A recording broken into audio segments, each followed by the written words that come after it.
Live streaming is on. What's up, people? Hello, everybody. How you doing? Welcome to a Monday morning open chat. I will be sending out the link in just a few minutes, but just letting you all know, if you all want to see more live streams just like this, then smash that like button and support my channel. Thank you. Okay, let's get a link out to you guys.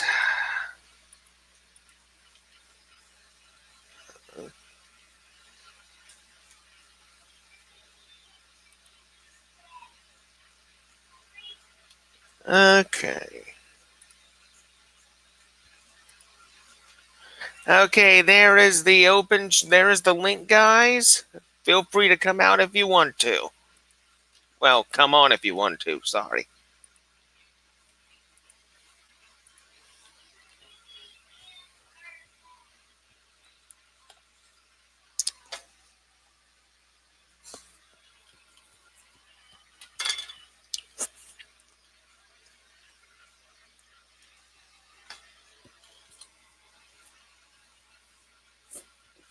Okay. Oh, hey, Hank. Didn't know you were coming. Guess you're the first one here. Yeah, I just woke up not long ago, so I'm a little sleepy myself. Okay, I'll send this invite to a couple of our people who might want to come. Uh, I'll send one to Benny Boy. Okay.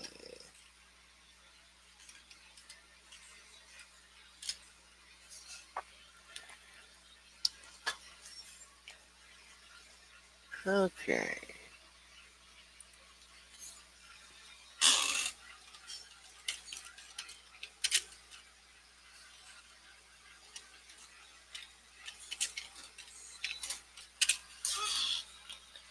Okay.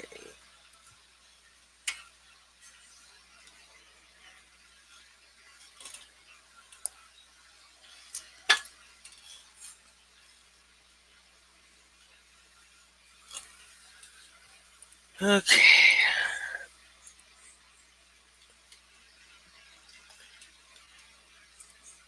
Okay, let me put this to live. This way I know who's coming in.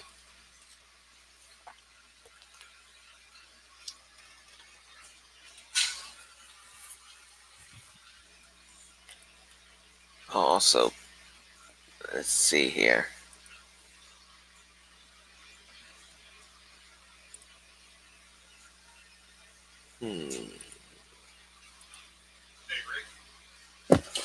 Hold on, people. Yeah.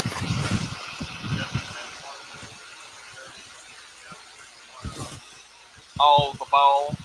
Okay, hold on 1 minute.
Hello there!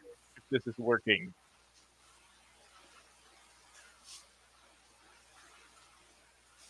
I don't think it is working.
Okay, people, I'm back. Your host, Yu-Gi-Oh! Master 88. Hey. I actually put some hold music on there for you, bud, but I can't hear you yet, so my audio setup might still be broken. Oh, that's okay. Are you muted or is my audio setup broken again? Your audio. Your audio? Because I'm not muted.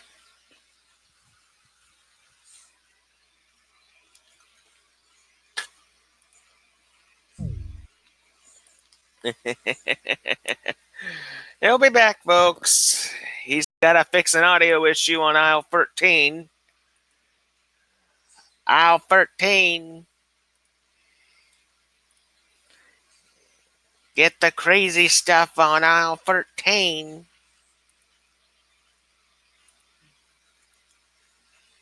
Okay.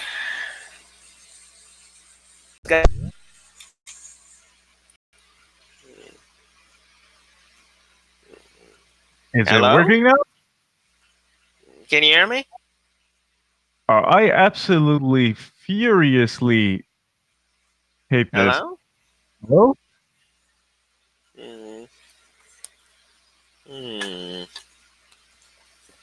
Come on. No, not like that. Ricky, can you hear me? I can hear you. All right, it's working now. I hate the fact that I open one program and it changes all my default audio devices around and everything starts breaking the moment I open it. No program should have the right to reconfigure every single default out output device for everything. That's not how it's supposed to work. That's But I not what fixed it, finally. That's not what Manjaro's supposed to do. No, that's because I'm on Windows, because Linux is not gonna allow me on OpenChats because it is terrible until the next kernel update. I'm on Peppermint right now, and it's working great. I'm on like the Yeah, one but of you the. don't have an AMD motherboard with a chipset bug that makes me sound like a bionic robot. So It's you're still on. not fixed. It's taken So, them 2 years so far, but at least in kernel 5.3 they will have a workaround that stops the bionic robot part. It will just mess with programs, but that's at least better. but you can at least hear me, right? I can hear you now. Yeah, you were being routed all over the place. I'm pretty sure you could even hear yourself echoed through my setup at some point. No, I did not hear any echoing at all. Did you hear the hold music that I was doing? I guess it already hijacked it at that point. Yeah, I heard the music as I was coming back in the room. So that part actually did work then. That's cool. It was copyright-free asterisk phone conversation center music, so no worries about the copyright strike there. Right now, I'm on kernel 4.18.0-18. Nah. 4.19 is gonna get the patch. 5.3 is gonna get the patch, but it's only a workaround patch. They fixed some of it, they didn't fix everything. Yeah. So did you try my Manjaro ISO? Not yet, but I plan to. Actually, if I can pull this off, which will probably break everything again, but I'm crazy enough to try, I might be able to show you some of that. I would not try what you're going to attempt on a Windows machine because Windows does not know how to keep itself calmed down. Well, my PC is pretty beefy, so it's fine. Now, I was gonna do a virtual webcam thing, but this thing has screen share, so that might already work. Okay. Let's see if I can actually share what I have created. It's what sneak preview of a maybe eventual video that I'll do. Because if you're gonna criticize something, can you see it, Ricky? Is this working, like, at all? I see the virtual. Yep, I see it. There we go. So this is Manjaro KDE how I would do it. For the most part, there's still some things that I cannot do, so that's gonna be beyond my reach. Like, I would love Bumblebee to just work. I have no idea how to do that either. Like, that's so in-depth, the Manjaro guys will have to figure a way to do that. Because Bumblebee requires you to be in the Bumblebee user group, but that group only exists on Bumblebee machines. So if I do that by default, everything breaks. Well, is your machine a Bumblebee machine?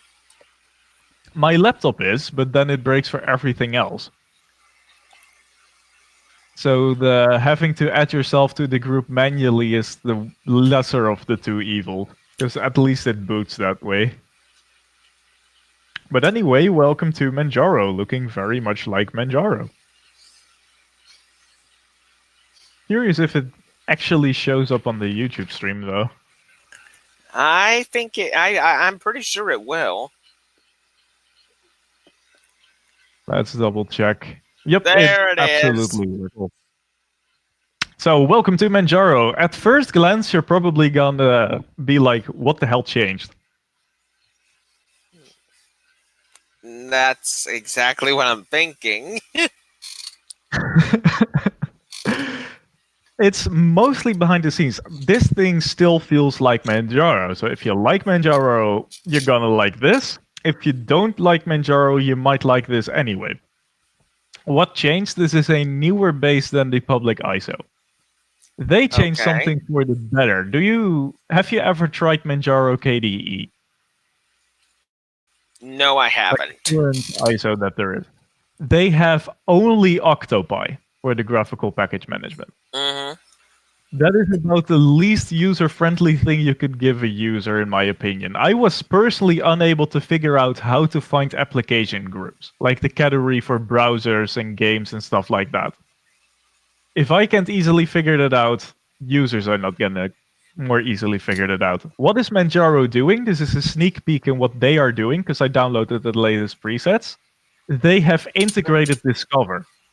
So now you have Discover for the package updating and package discovery. So basically, this is just a preview of what they're planning to do in the next version. With my special sauce on top of it. So this part is a preview. This is just Discover. They did this themselves.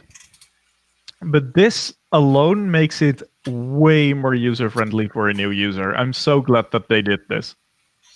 Because now it's getting to the point where it's almost as user-friendly, and on some systems even more user-friendly than Kubuntu. I would now start recommending this thing over Kubuntu. What's So going on Discover with- working is... What's going on with Kubuntu? Kubuntu doesn't have as easy and as up-to-date graphics drivers. Like, if you want something that just works, this thing will now just work on most machines. And it will be up-to-date and everything.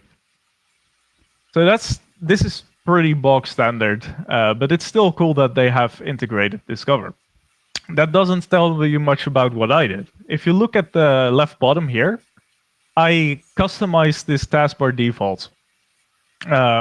This is basically just Manjaro how I would like it out of the box for me, assuming other It people looks might like like it as well. it looks a lot like a Windows machine. That's because this is aimed at Windows users. And their bar like this, I barely customized. What I did, I changed the application menu to be the tiny one by default, because I think this is the most user-friendly one. And I added and customized a lot of the packages that they offer, because you know the Manjaro controversy with the Office suite and stuff? Mm-hmm. Free Office is actually better than Calligra Office that they offered. It was so incredibly not user-friendly and not compatible with anything. It was terrible to me. And you also know how they have Microsoft Office Online and stuff. Mm-hmm. I took those out. I also took Firefox out. I took Thunderbird out, because I am against Firefox these days for all the shenanigans that they've done in the past. And Thunderbird is not a good mail client, in my opinion, for a Windows user. Instead, I've added Evolution. But this version of Evolution can handle Exchange traffic. Wait, this is a different version of Evolution? It's Evolution with a special plugin. Oh. And that plugin will make it so that you can import. I'll just do Ricky at totallylegit.scam. Let's click next. So this thing has Exchange Web Service support. And that allows you to sync up with your corporate accounts with all functionality without them having to enable IMAP for it, which a lot of the companies don't do. So you can use your business email with the calendar, with the contacts, with everything on this. If you have an Outlook.com account, everything will just work on this. So if you had a business Gmail account, would that work? Not with this, because Gmail does not export Exchange protocol. IMAP will still work. IMAP is here. POP is here, in case you want your POP. We had the discussion last night. Personally, I don't recommend POP, but Gmail specifically prevents POP clients from just deleting everything, but other mail providers might not. I like everything to be in sync. You rather just have everything downloaded. It's a preferential thing.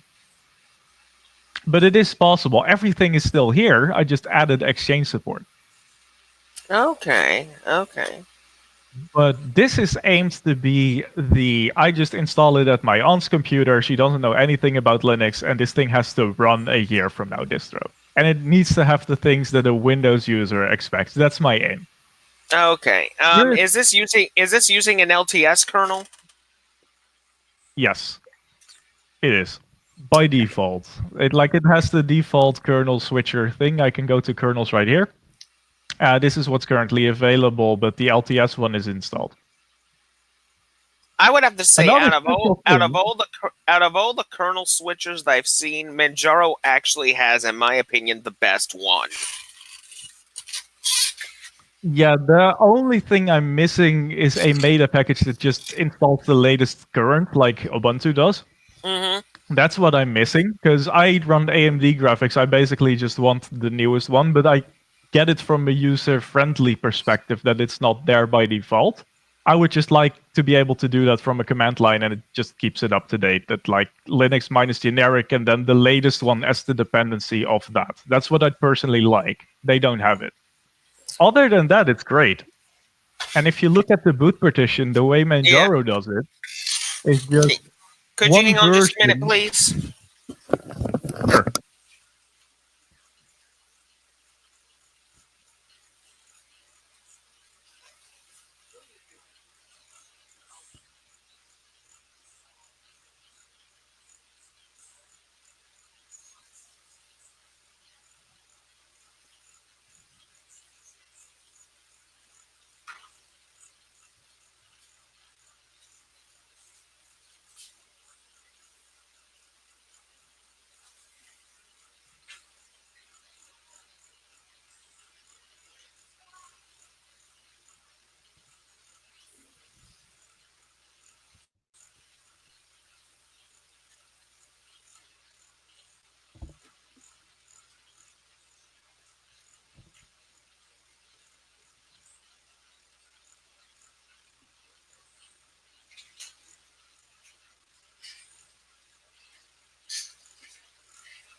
Welcome back. Okay, I'm back, Hank. You were saying? Welcome back. So the thing I like about the way Manjaro does it is /boot has one version of every kernel. Ubuntu keeps spamming kernels on my server, and I'm having serious boot partition management issues because of it, because I'm running out of space constantly. This thing just keeps one version. You don't have to write a script to clean them up. Like half of my automatic maintenance script, which I'll get to in a moment, for Ubuntu was just cleaning up kernels. I don't have that in that script this time. Okay. Which is really nice. And there's a whole stable versus unstable debate. Rolling distros, in my opinion, are more user-friendly than a non-rolling distro. I can give this to a friend and it's gonna work for him 5 years from now. He doesn't need to reinstall at some point, it's just supported. And they do a reasonable job of testing packages. I had one thing break and it's fixed now. Nothing broke permanently yet. Oh, okay. And keep talking. I'm just watching my dog. all right. Okay, I was gonna show you something, so I just made sure that was fine. Okay. Your aunt, who knows nothing about Linux, and this is a gripe that I have with most distros, she does not want to update packages. Like a user should not have to worry about package updates. So I included this, and this is exclusive to this distro. Okay. Automatic maintenance. Ooh. This is my automatic update script, which you can run once, enable or disable. If you enable this, it will automatically create a systemd service that runs every 30 minutes. That is amazing. I've never seen a Linux distro do that. And I've been running this for a year now on Ubuntu-based distros. The only time where you really get problems if there's major updates in something you have open at the time, like if KDE updates the way they handle file systems and stuff. Well, this is my suggestion. Do you think at some point you could modify that to where you could have options to where whether or not you can install kernels and just update the security stuff only? No, that's too much work. That's not something I can do with just a script. But with Okay. Manjaro, it will keep following the kernel that you have installed. It's not gonna upgrade the kernel. Like it's gonna keep going the LTS ones, Okay. but those don't apply until you reboot. That will just keep running. Mm-hmm. Because It's more like if you're using an application that just got upgraded to a new version and those are not compatible with each other, mm-hmm. then you're gonna run into issues. That happens for me about once every 4 months, Now, where I'll notice an update. if I'm correct, the LTS cycle is about 5 years, right? I'm not sure. I'm not sure how the kernels work because I'm used to Ubuntu distros, which have basically the same kernel for their entire lifespan. Mm-hmm. Like I deployed an Ubuntu server 2 days ago, and it deployed with the 4.15 kernel still. Oh Like wow. they'll just keep that kernel until Ubuntu server dies. Yeah. I've manually upgraded to a way newer kernel with special performance tweaks, but not something I'd recommend people actually do for their servers, but for my game server, it actually makes sense to run custom tweaks. Oh nice. Oh, Yeah, by the way, I don't mean to interrupt you. I officially have Gmail on Pop Free. sweet. So now, On your phone, that is, right? I got it on the phone and my computer. That's cool. Because So computer, like so- I said, it's very easy with Evolution. You just click pop and Yeah. it will work.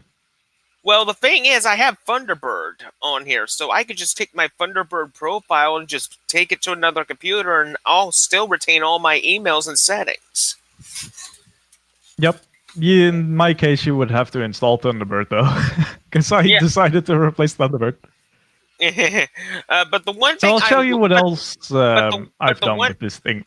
But the one thing I like about Pop 3 is that all your messages are stored off the server, so you can view them offline if you want to. I'm certain that some I'm not sure which ones, but I'm pretty certain some clients allow for that. Like my Outlook at work, like Microsoft Outlook, downloads all the email messages from a year for offline use while still being in sync. That's a default feature. I'm not sure about the Linux clients because I've stopped using desktop clients years ago. I like web interfaces better, and with Proton Mail and desktop clients is just a nightmare. They encrypt everything. You need special programs to even sync it up. No. Switch to Linux put out a video a few days ago about email, and he says the best way to get email is buy a domain name to where you only have to pay $10 a year, get a hosting company, and get a cPanel, which you can pay on that for $15 a month. It's a way. It's just not what I personally like. Like, it makes sense, but it's not as secure as what I use. Like I did my research into it, and the effort of either doing like that Hold on version just a minute, is not please. encrypted. Hold on. Yes.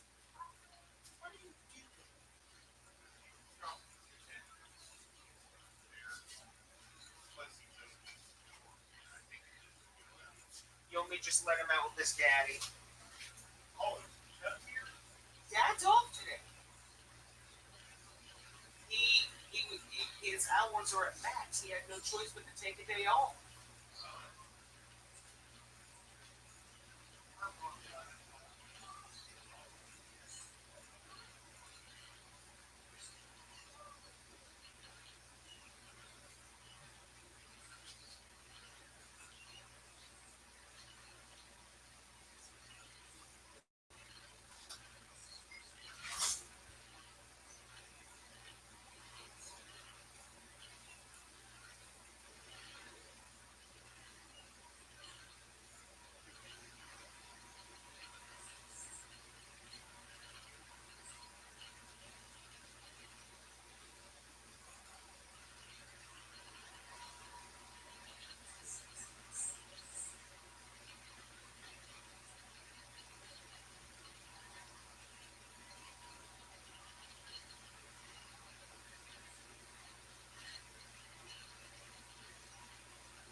Okay, I'm back. You were saying?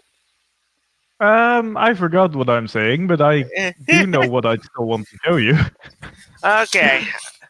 Okay, what do you want to show me? So, other things I did is I have added more stuff that I know that Windows user would expect, which is basic games. Like all these little I'm at my grandma and I'm bored kind of games. Mm-hmm. I installed those as well. So there's Mind Test, which is only 10 megs. It's hardly bloat. It has barely any dependencies, which I was very surprised by. Mm-hmm. It has those typical things like Spider and the kind of things that people who aren't gamers but still use a computer might want to play. Then for us, there's Lutris out of the box and Steam out of the box. I have those on my. I like those two programs. They're really good. Yep, there's Wine out of the box. Digicam, I'm probably gonna remove at some point because it has annoying dependencies. I added GIMP. Mm-hmm. I see I Krita. added Color Paint, which is basically Microsoft Paint. It's pretty much the This same is- thing. Almost exactly like the Windows version, which is going to be great for Windows users. Except it selected some weird font here by default, but that's all right. I added Kodi Media Center as a replacement for the Windows Media Center. Audacity, OBS Studio. So yeah, it's basically, of course, LibreOffice. I added PAMAC instead of Octopi for the ones that want a slightly more advanced graphical package manager. This is the Qt version rather than the GTK version. Okay. I've added Time Shift because I thought that was a good idea, especially on rolling distro. Uh-huh. And everything else is... I've also added Redshift. And that's basically the packages that I added on top of the stuff. I added a simple webcam tool, Kdenlive. It's a little bit for Kodi! everyone. And then I've added this. Just because I like it myself. Console. Console's there, but this is my custom terminal setup. Oh, wow. Which, as you can see, automatically does list there. So if I go to desktop, it shows you the files there instantly. That is amazing. I've never seen a terminal do that before. I can do echo hello Ricky. And now if I type echo again, it gives me that as a suggestion because I used it before. So I can do arrow to the right, and then I can just do hello Dan. And if I now echo, we have hello Ricky and hello Dan available. Which saves you so many tab things. It's crazy. Now imagine you have a... it works better if I have an actual file somewhere. But we have the calamaris.desktop file, right? Yeah. How would you open that in the terminal? Like a .desktop file or any file of the sort. How would you open it? You would just type in run space whatever you want. Run works for that? Run is not a command. Oh. And by the way, as you can see, it actually shows you if a command is valid or not. So if I do like lenses, it's not valid. I type the yes, now it's valid. That is interesting. Like you can't just do / and then a file name because it's gonna try and execute it. Yeah. I've added this. O for open. Calamaris desktop. Enter. Automatically opens it with the correct default program, which in this case is a text editor. But if this is a video, it opens it in the video program. In fact, I can do this, right? Oh, www.google.com. It knows to open it in my browser. It goes instantly to the website that I typed. So you went with Brave browser. I went with Brave because this thing can do everything that Firefox can do plus more. Like this thing has the delete history on exit kind of things. It's Chromium based, so you get all the speed benefits. They already said that they are not going to cripple ad blockers. It has an ad blocker built in. It has HTTPS everywhere built in. It even has, and this is cool. And also, it has yep, I was about to say, you can access the Tor network. Exactly. But- This has Tor but- built in. But it's not recommended. The best way to use Tor is still use tails or cubes. Depends on what you want to do. Like, if you want to do something reasonably legal, this is enough. If you want something absolutely 100% not traceable and you want to make sure that your memory is wiped, then yes, of course. You need tails. But if you want to, for example, bypass a IP block or a country block or something like that, or you want to bypass your DNS provider from your own internet provider, this is enough. Okay. If you're gonna go 10 layers deep in the dark web with the most illegal things that someone can imagine, yeah, this is not a good idea. It really depends. Mm-hmm. This is not a distribution for privacy users, obviously. No, You I want to s- go with something more Yeah. advanced. But the I still fact it can say do it I- is I still say tails is recommended for privacy purposes. yeah, exactly. Like, if you want to go absolutely batshit illegal on Tor, use Tails, don't use this. This is a terrible idea to use for something that might be completely legal in our country, might not be in yours. Mm-hmm. This is not what you want to use for that, but it is a very useful temporary, I just need a proxy kind of thing to see if I'm banned or shadow ban kind of things. Although Tor is basically banned everywhere these days. But you kind of get the point. It's cool that they have it. And the only flack that people get is the Brave Rewards thing. Personally, I don't like it either. But if you go in their settings, you can just say, hide that button, now it's gone. But it doesn't I can do turn the Hide service location off. bar, I can make the team light if I want. I can hide the bookmark bar. I can use system borders. And look, this is now a really cool browser. That's why I basically picked it. I don't want Mozilla with all their infinite telemetry kind of things to basically rule over me. Well, you got to think about this. Between Microsoft and Mozilla, Microsoft is 10 times worse. I'm not that certain anymore. Microsoft never pushed automatic promotion add-ons. Well, actually, no, that's a lie. They never did that in the browser. They did that in the Windows Start menu all over the place. They haven't done it in the browser yet. Is Mozilla better than Microsoft? I'd say so. Yeah. Probably better. But is it better than Chrome? They're about equal evil, and this one is actually better. So for me, Brave won. Oh, And it's also the most functional one, really. By the way, Hank, I completely got rid of Google Authenticator.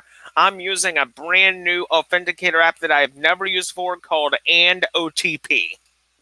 I'm using a mixture of Bitwarden and Authy, but I'm mostly going Bitwarden. If you have a paid Bitwarden subscription, it can do authenticators as well.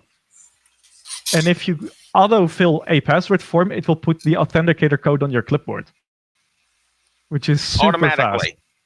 Automatically. So you just click it, it fills the form, and then you have that code on your clipboard for the next screen. Okay, that's useful. That is a really cool feature. And Bitwarden is open source. You can host it yourself. How much does it cost for Bitwarden services? I'm pretty sure it was like 10 a year I paid. $10? Let's look it up. I have a browser open right now, so like the free one is free, but if you want this specific feature with the authenticator codes and stuff, it's $1 a month for 5 users. Okay, I'm guessing that's the cheapest one. Yeah, but that's the family one. So that's 5 users, unlimited collections, unlimited shared items, vault, 1 gigabyte encrypted file storage, and optional self-hosting. Okay. It's the one that I have. Like, this is for the enterprise kind of thing, where you need tech support and stuff like that, or multi-factor authentication. Yeah. Like, if you want to have 2-factor authentication with things like Duo Security, which I do really like, I use it myself, just not on this, you're gonna have to pay more. If you just want to use a Google Authenticator code to get in, the free plan also has that. This thing has that. It's a really good password manager. I really like it. I completely ditched LastPass to the point I canceled my account there.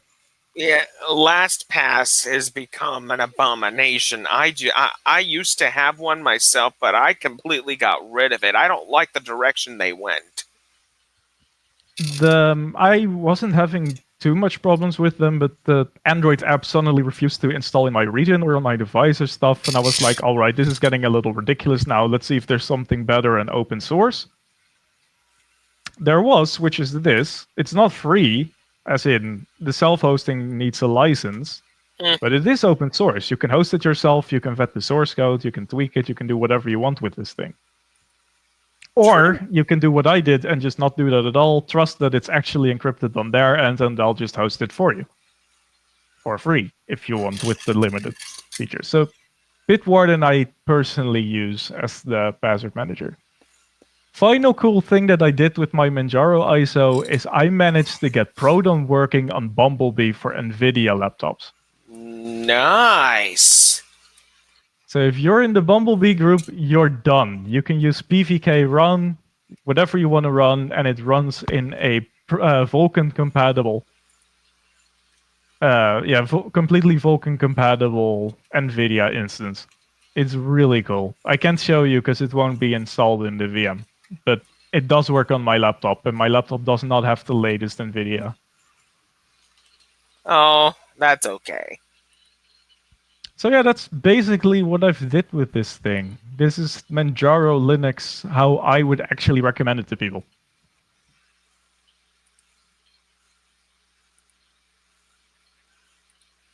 Wow.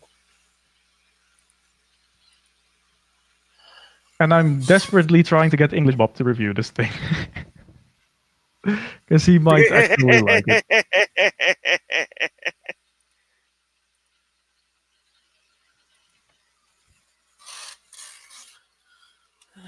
And for the people who think like, holy shit, this looks awesome, where can I get it? It's hank.tech/Manjaro.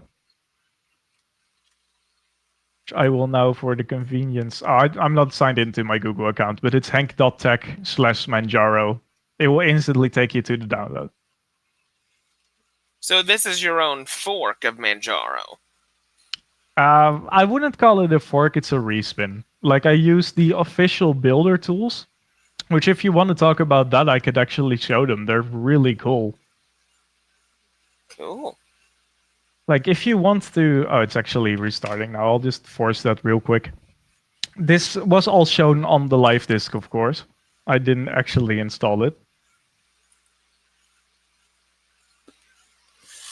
All right, my Thunder Mail is pretty much fully complete. Now I have both Gmail and Cool. Hotmail on POP3.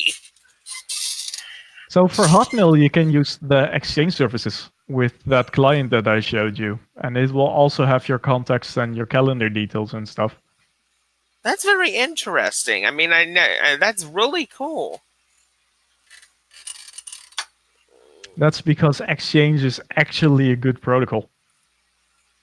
Like, Microsoft has gold with that, but because it's proprietary licensed garbage in a sense, nobody else does it, but nobody built something like it either. Why can't they just put it under the GPL and just have it FOSS? Because it makes them a ton of money selling Exchange servers.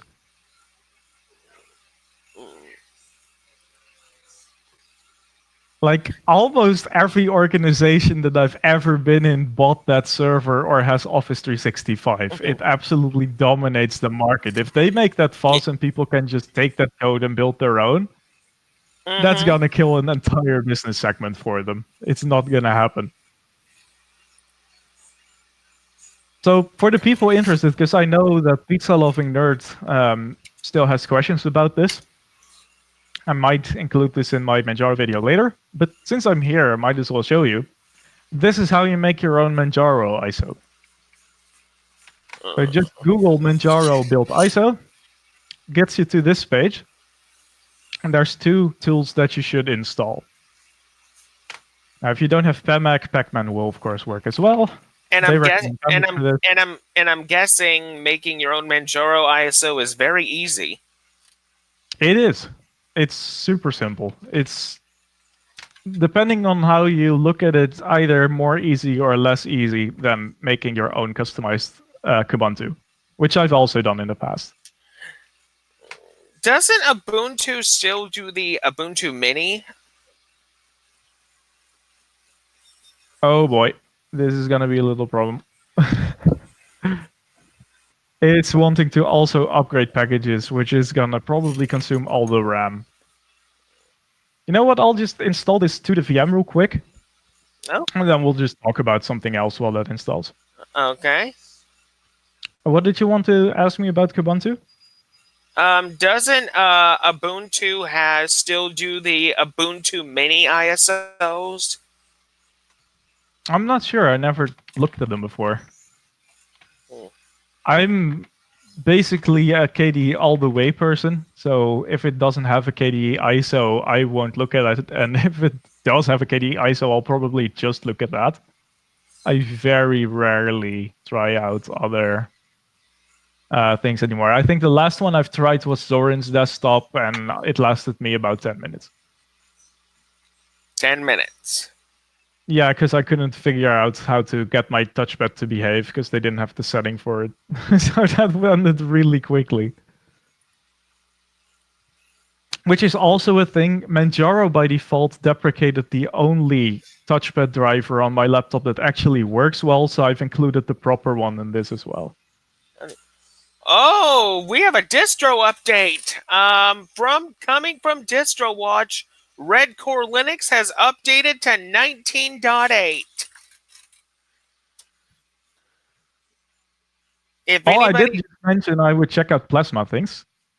yeah, Based on Gen 2. yeah, it has Plasma. It has, so it's basically a Hank-friendly Gen 2. Yep. You know what I love about the fact about their distro already? The first thing on their homepage I see is a DistroTube video. That's cool. That is cool. Mm. Well, they have Which means I several. can just look at his- They have KD Plasma and they have LXQT. Yeah, so it's basically just if it has QT, they like it. I can fault them for that. I agree. Mm-hmm. You know what? I'll just download this thing, and maybe we'll be able to spin it up a little bit later. Okay. It takes me 3 minutes to download. Also, do you plan to try Endeavor OS? No, because I already know I won't like it. Endeavor OS is for, like, if you look at what I built here, and this is what I like, it's basically everything an average user might need out of the box. And I can just roll back to this. I know exactly which bugs it has. So every time something weird happens, I can roll back to my ISO, check if it happens there, and then I'll know when it started breaking and stuff like that. That's what I want.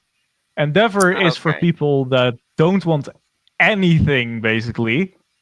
They just want a net installer, or in this case, also a disk installer, which is as minimal as possible. They just download the packages that they want for the version that they need, and they roll with that. It's a different mindset that I personally like to use. But if you're in the mindset of, I like a desktop, like they offer multiple, so whatever desktop you want, you'll just pull it from the repo every single time, and you just want the latest versions, and you don't want to have the bloat of outdated versions on the disk or a package that you don't like. For those people, it's great. Like for Arch users, it's great. But I'm not an Arch user. Like that's kind of the opinion that I have about it. You're more in the Ubuntu/Debian family. I'm a Windows guy. Like, I love Manjaro. Manjaro's my new favorite one. It actually won me over completely. But it is the mindset of everything is basically already included, at least the basics that most users would like. It's a solid offline build that I can keep and go back to, and you'll just roll from there. That's the mindset. So that's indeed your Ubuntu's, your Manjaros, your SUSE Linux, stuff like that. That's the kind of stuff that I'll end up liking. I don't like minimal discs. But if someone loves minimal discs, Endeavor is definitely something to check out. Mm-hmm. Okay. While we were talking about that, guess what finished? Hmm. And it's not the Manjaro installer. Redcore finished its download. Well, it's a pretty small ISO. It's not that big. The ISO came in at 3.5 gigs, which is actually larger than my Manjaro. So it is pretty heavy. Now I'll spin up a VM for this with reasonable specs because I luckily have not infinite RAM, but for this use case, plenty of RAM. And also plenty of cores, so that's going to be fine.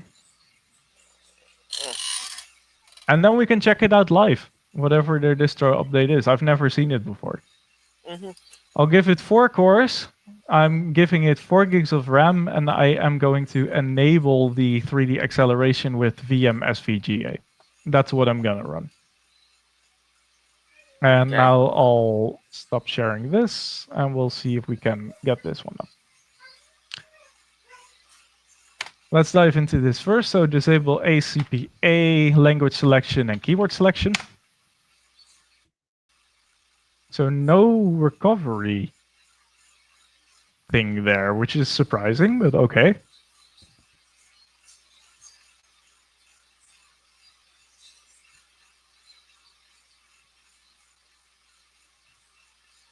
OpenRC, so it's no systemd distro. Yeah, Gentoo has always been mainly in a init system.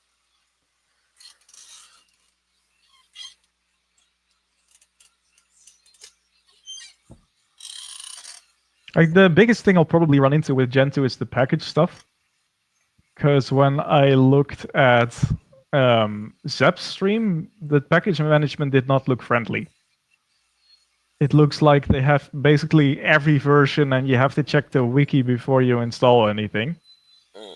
Which sounded a little tiring to me. Well, with Redcore, you have a package manager called Sisyphus. All right, let's check it out in a little bit. Okay, so it's not an auto login, and this is also not the Plasma thing that I recognize. So it's either Plasma and they customized the login screen, or this is not the normal Plasma login, which is interesting for such a Qt heavy thing. That's something I'm gonna look at it in a little bit. Let's find out what the username is. So I already know what username it is is. Redcore, password is Redcore. Yep, I was just about to tell you.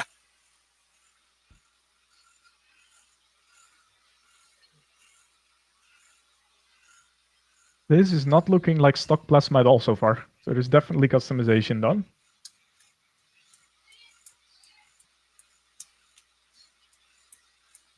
Oh, now it's looking way more stock Plasma.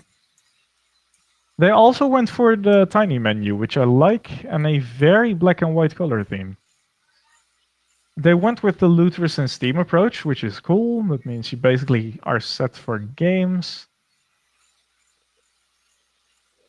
GIMP, LibreOffice Ocular, so a little more basic than what I went with, but they went for a similar approach. I like that. This basically it's Gentoo, but it's everything out of the box that you might want.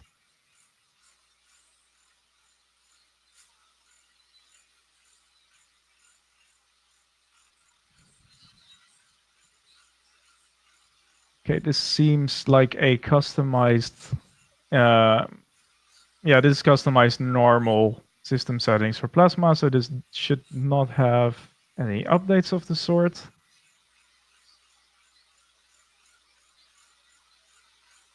Calamares installer, manage printing. That's the package manager I mentioned. Yeah, that's the package manager I mentioned.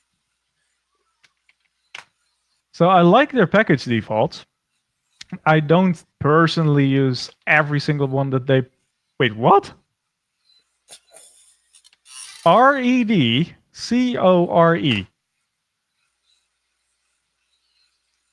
Why did that work the first time but not the second time? I have no idea. That is weird. What if I say switch user? So let's start a new session. That's a bug, at least on the live disk. Let's see if we can reproduce that. Like, I'm also the kind of user that just accidentally breaks stuff. Can we lock it again? Yep, that's definitely a bug. We found a bug, everyone. If you lock it on the live disk, I don't know which password I'm supposed to use, but it's not Redcore. Well, then it Actually, must be let's try this. Let's try this. Let's try this. It has a virtual keyboard. REDCORE. Enter. Nope. So it's not Redcore. Okay. Try Gen. It's Redcore on the other screen. Try Gen 2. GANTOO. Nope. Okay, yeah, this is definitely a bug because it shouldn't be doing this. Especially since it will work if I click on switch user. If I start a new session, it works. Yeah. So let's just start a new session. Well, I'm not gonna start 3 sessions. I'll just reboot the VM real quick. That's a bug. I don't think like I said, the initial screen did not look like KDE. I'm still gonna dive deeper into that. It looked like they used a different display manager and something broke along the way with the password. Yeah, the thing is that bug should have been fixed when it was updated to the latest version. Did they mention they fixed that? No, they did not. Because that bug, as far as I know, is only on the live disk. I can't imagine this passing QA testing if someone actually has that on this install. I was not even intending to lock the system. I did that by accident, and then we found this. So I can imagine people overlooked this, which would indicate it might have a too small user base to find bugs like that straight up. Which is not a problem, because I'm sure that they want to fix this. This is something that we might need to post on their forum, like, hey, we did an open chat checking a look at your ISO and we broke it. Yeah, they need to know about this. They really do need to know about this. Yeah, it's a minor thing, because it's, like I said, I can't imagine this happening on the real deal, but it's still a tiny thing that they probably want to fix. Okay, so for now, what do you say we just turn off the locking mechanism completely? Well, I hit a key by accident when I tried switching. Wait, what? Whoa, wait a minute. Oh, there it is. Nope, it's working this time. There's Sisyphus. Search by category. This is not very user-friendly at all. I know how it works. You type like if I did it like this, right? Like games. Yeah. Yeah, okay. So it does work like that, but it's not user-friendly. This is not aimed at a beginner user, I bet. Makes sense, because Gen 2, but still. You can also use the emerge system, too. Yeah, from the command line, you mean? Mm-hmm. So that's the package manager. We have a firewall manager. What's that? Uncomplicated firewall. My favorite firewall is GUFW. Trying to... So for someone who's never seen this before, I'm a little bit like, whoa, but it makes sense. So I assume they allow most things by default, and you can just deny it here. This is actually something my friends asked me, like, "Hey, how do I block a single application?" Mm-hmm. I'm not sure if it can do that. Oh yeah, it can absolutely do that. He might like this, the uncomplicated firewall. If this is something that's off by default, which it is, I might add this in the Hanjaro build. I like this. I like this a lot, actually. It's like their black and white thing does not make it easier on the eyes for me as well. Yeah. But once I you're can agree with used that. to the screen, like if you started it for a second or 5, then Mhm. yeah, this is very easy to use. Not for a new user, but it's off by default, so that's fine. But for the more advanced user, this is great. Good choice of firewall there. I like it. I will probably start including that. Okay. Which makes me now wonder. Let's dive into the KDE settings. And first of all, I just am not a fan of this theme. So let's do my good old KDE trick. And there we go. Sorry, guys, I just don't like black and white. It's nothing personal. But now it looks like normal KDE. But what was that login screen? Startup and that- shut. That's where you can find it. This is the login screen information right over here. Exactly. And it was, in fact, a KDE-based login screen, which makes the password bug even weirder. It was just their own one. I think if I put that on Breeze, that we should now get the normal login screen if I try. So let's give it a try. Is it the normal KDE one, or is it something weird? That's normal KDE one. Does Redcore work? It does. It actually works this time. Does it work if I Okay, lock it? so basically that's how you fix the bug. No, because it still does No. it if I lock the system. I'm starting to believe, like, this is one password for one user, right? That Mhm. works on a KDE-based login screen, but not Mhm. on a KDE-based lock screen. That's starting to sound like a KDE bug rather than a distro bug. It's still weird, because I've never seen that happen before. Yeah.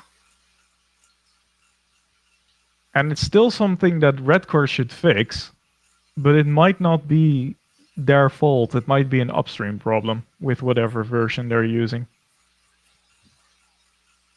But certainly distro specific, which is, again, weird. So initial impressions. If I want to try Gentoo, I'll keep this in mind because I like what you ship. Mhm. That's basically my first impressions of this. Also, there's 2 other options if you wanted to try other forms of Gentoo. There's Sibelion and there's Calculate.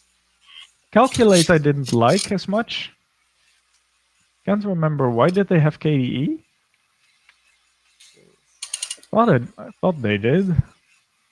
But these guys ship, yeah, they have KDE. It's just, I don't know. This one leaves a better impression of me, but I don't remember Calculate well enough. It's probably just the fact that these guys ship with basically everything I need out of the box, even if it's not the exact program that I'd want. Oh, not Manjaro. So yeah, initial impressions, little buggy on the thing that we just found. And I'm not a fan of the black and white theme, but other than that, for as far as Gentoo, this is probably as far as I will like it. But if you want to make this more beginner friendly, I'm not sure if it even exists for Gentoo, but a better package manager is a requirement, really. Yeah. That's the biggest fault that I've seen, is the package manager for a novice user, which I don't think is a group they're targeting. Are there any more cool distro updates to check out? Let me check. Neptune Linux is up to 6.0. Anti-X, which is Debian based, it's up to 19. It's up to its 19th beta. Open Media There is one Vault that I is want up- to check out, actually. I have been checking out my old Knoppix disk a while ago when they released Knoppix 8.6. It's the original live disk from when nobody else had that figured out yet. They typically ship with a ton of stuff on the live disk. Mhm. So this is something that I want to definitely check out. I'll download that in the background as well, if I can find it. Because Also, if you're interested, KDE Neon is up to its latest snapshot. Is on. my KDE Neon is already on 18.4, so I don't care too much about Neon because it will just rolling update for me. Okay. And Hey, welcome. Ben. Hey guys. We are live testing DistroWatch things. Anna Oh. was showing off my Manjaro thing on stream earlier, but I'm pretty sure you tried it. That's This Gen is 2, Redcore, and we broke it. Oh. I found a bug on the live disk. If you lock it on the live disk, it will not accept the password. Oh dear God. Oh, by the way, Hank, It will I accept it finally- on the login screen. It will accept it anywhere else. It does not accept it on the log screen for That is some so reason. funny. By the way, I did manage to resurface that S7 Edge, but the only problem is I had to use an 8.0 ROM. Okay. But 8.0 is good. Yeah, the only challenge is the stock UI on that Samsung looks like a pile of dirt rod. I mean, Yeah, I figured that you were Matt. I figured that you were not successful with that developer build to get something else on. yeah, here's the thing. I don't know what it is, but every time I try and use a rooted bootloader, it gives me a binary issue, and I'm like, well, what the heck is this? Because for some reason, the only root guides that I can find are like for Android 7 and below. So I don't know what the heck's going on. So, yeah. Oh, this is an interesting news development. NetBSD gaining initial Wayland support. Interesting. It's personally not something I'm really excited for because I'll probably not use BSD and I'll probably not use Wayland anytime soon. Yeah. Let me see. So while Knoppix is downloading in the background, Yeah. I'll switch back over to Manjaro for the people that are interested in how I customized it. Cool. Not so much the packages this time, but how I actually, what tools I used to do it. Interesting. Yeah, I So installed the stock Gen 2 yesterday, Hank, and I've been thinking about making a Gen 2 respin at some point. oh boy. Yeah, I gave Are you a- gonna be the I have one distribution that's based on every like what is your distribution based on, Ben? Yes. That's your intended answer to that question, isn't it? Like what do you base your distro on? Yes. Oh man. It's gonna have an Arch spin, it's gonna have a Manjaro spin, it's gonna have a Linux from scratch spin, it's gonna have a Gentoo spin, it's gonna have an Android spin at this point. I don't think I'll do Android. Nah, the For thing phones. Like it's gonna be the Heckman for Samsung Galaxy Sprint that would be somehow so installs. funny. That would be so funny. Yeah. Well, that would be pretty funny. Wait, is this booting from disk again? Hope not. I don't even know. Yeah, it's Yeah, it's it is booting. booting from disk again. Oh, great. I don't want it to boot from disk. Yeah. Oop.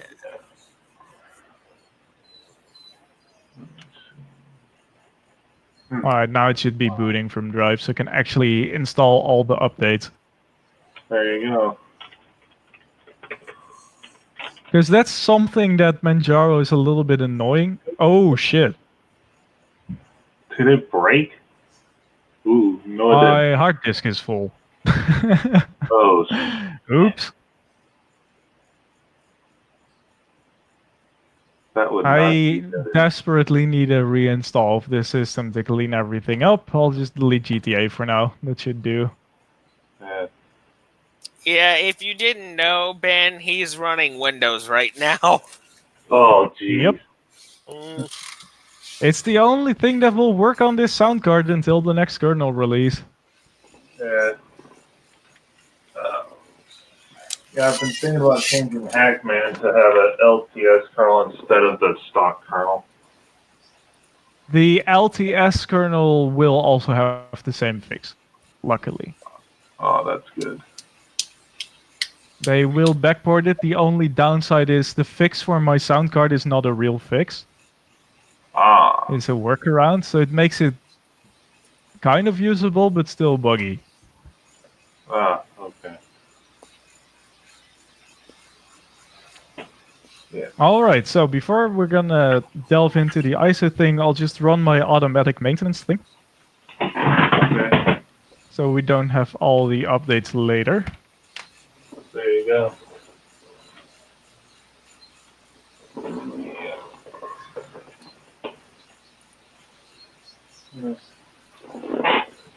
uh, By the way, Ricky, look at how quick Linux can update compared to Windows. Like, Microsoft got your act together. Dang. And this is with my Knoppix download in the background. This is just the Dude. downloading, of course, but still. Dude, your internet is so much faster than most people. I'm a European. No, I know. But I have to say, that's impressive for European internet. Nah, it's normal. I have a 250 megabit connection, which Wow. results in roughly 30 megs per second download. Wow. It's No, not I as good thought as I- the one Dutch town that has a gigabit symmetric unlimited data cap for €1 per day. I'm jealous of those guys. I would say so. Like, imagine paying like $2 a day for a gigabit symmetric no data cap. Static IP. Oh, nice. Dude. ooh, what's this? Minecraft will get ray tracing for NVIDIA RTX graphics cards. Oh, my A God. modder already did that.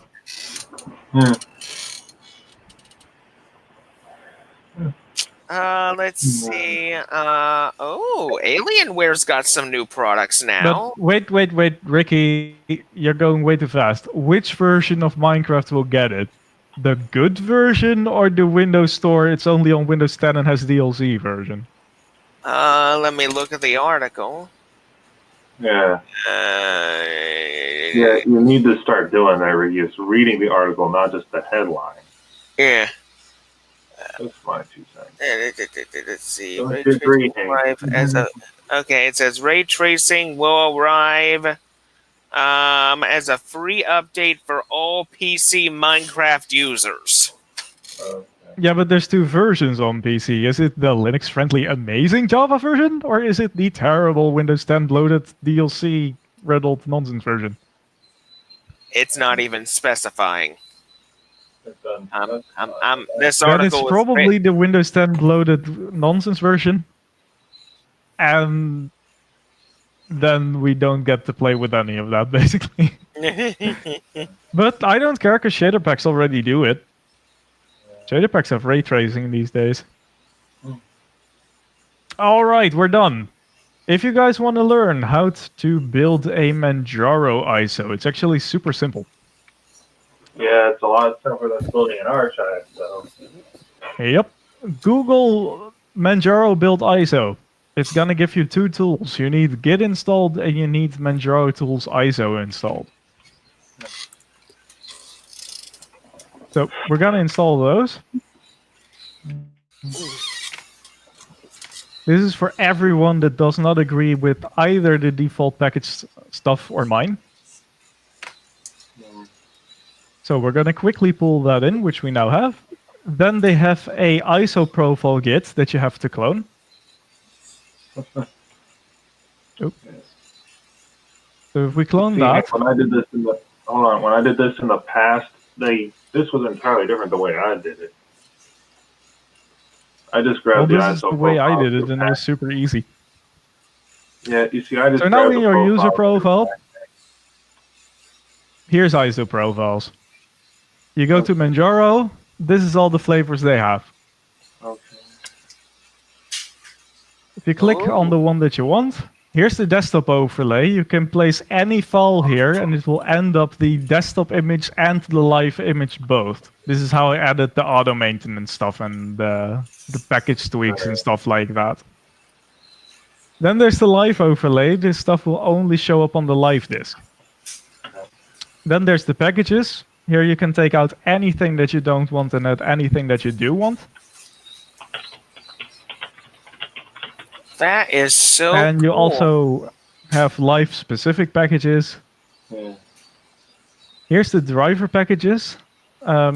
If you add something here, they're not going to install unless you also adjust the MHWD thing. So I added the Vulkan support for Bumblebee here, but I also had to make that in the profile as a dependency, otherwise it's just not going to install it. And adding those to this is going to be a terrible idea, because then everyone gets it, even if the system is not compatible.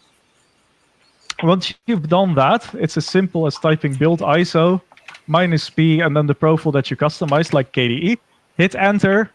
It's going to generate a folder in Farcache, which will have the ISO in it. That's it. It's that simple. Wow. That's how you can make your own version of Manjaro Linux with the packages that you like, which eliminates their terrible package choices up front. So if you like Manjaro and you don't like their packages or the one I provide on my ISO, this is how you build one. But the one question I have is, how do you, I mean, since all the folders are separated, how do you actually transform all of this, combine it together into the actual ISO image? That's this command, build ISO -p KDE. Okay. It will generate a fake root. It will just pull all those repos down and download all the packages that it specified. It's gonna zip it up in multiple images for the live disk and for the install image and stuff like that, and it spits out an ISO. It's that simple. Okay.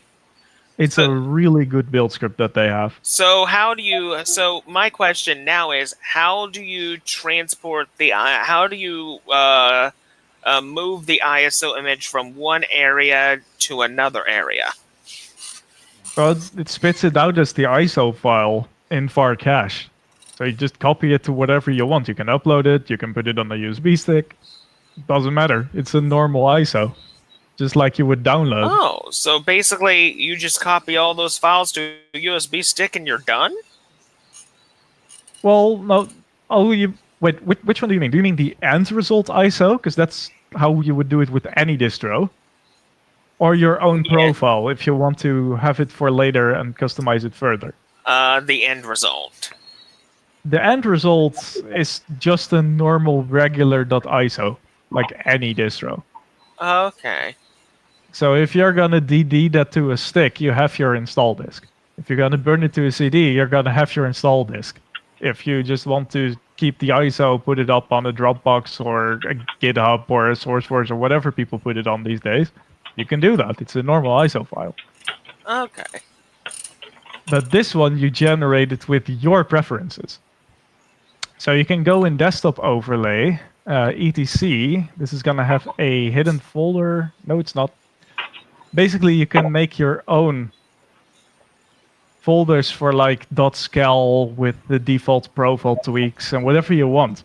You can really go nuts with this. And if you familiarize yourself with their file structure, you can replace anything you want.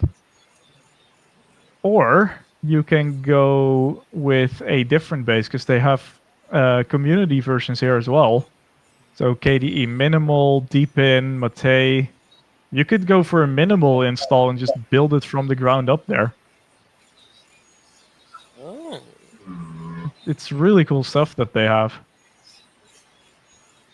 Okay. So the question I want to ask you now is, now that the test ISO you just made is complete, how do you upload it to where people can just download the ISO and put it through Etcher to put into a USB stick? So what I did is I just put it on my Mega account. So if you go to hank.tech/Manjaro, it goes to my cloud storage. Yeah. Oh, You can put it on a okay. web server, you can put it up on cloud storage, you can put it up on SourceForge. It depends on what you want to do. Like my thing, I have an ISO folder on my cloud storage, and I just click generate link to share, and then people can download it there. Okay. Another question I have to ask is, before you upload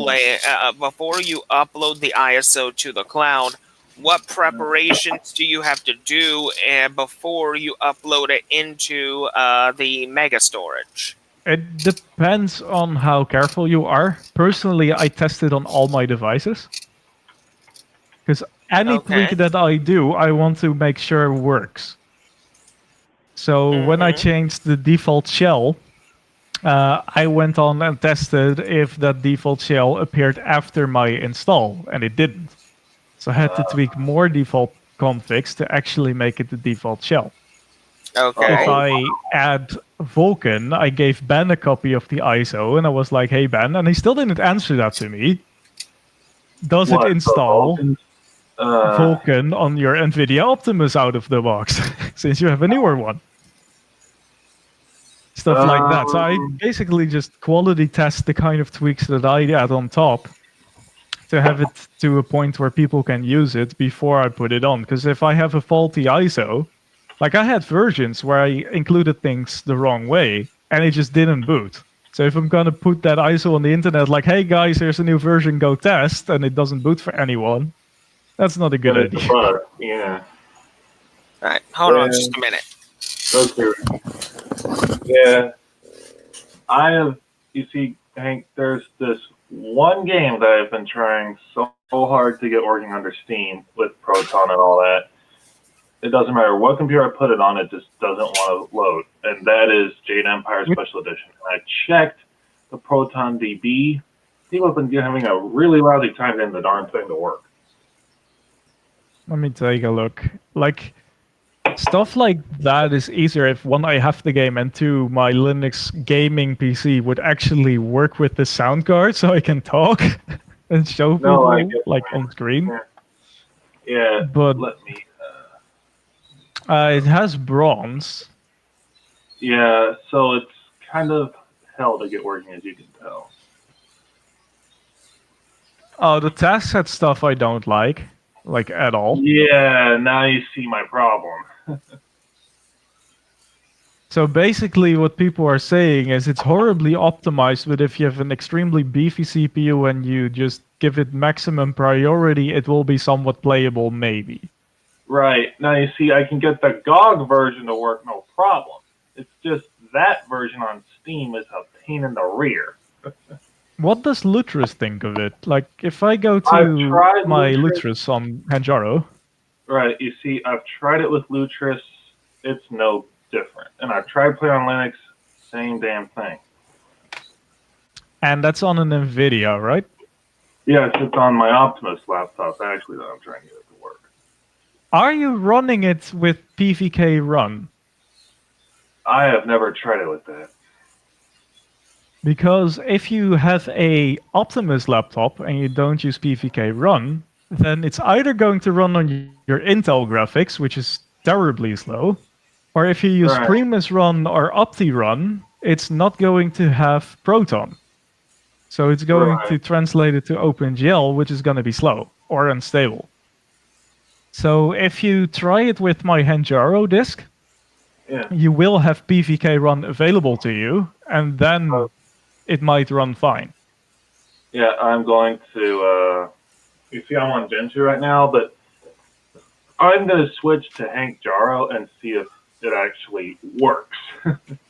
Like, if you put this in the Steam launch parameters Let me see. PVK for every run single game, Yeah. that's how you make it run on the NVIDIA card. That's your Steam Oh, launch wow. parameter. So that If you don't have that, they run inside of your Intel card. yeah, it's not going to do crap. Yeah. All right. Well, I'll try on Hanjaro and see what it does. Because I mean, that might just be the answer to my prayers. And of course, install it non-free, because otherwise you're not gonna have that command either. But that's pretty self-explanatory. Yeah. Is it a free game? No, that game came out at first in like 2005, I believe. So it's originally an XP game. Speaking of which, I might save this for when Ricky is back. But War, what was it called again? Jade Empire Special Edition. No. There's a new game that came out on Steam because it's a fork. Warsaw got forked into Warfork and now has a Steam release for free. It's one of those shooters that were typically available in the repositories, but people forked it, made it a Steam release. It's basically a free cartoony version of Quake. Jeez. I have to go back to Discord for our chat for the link to your Hank.tech/Manjaro. Yeah. My memory is not working today. Oops.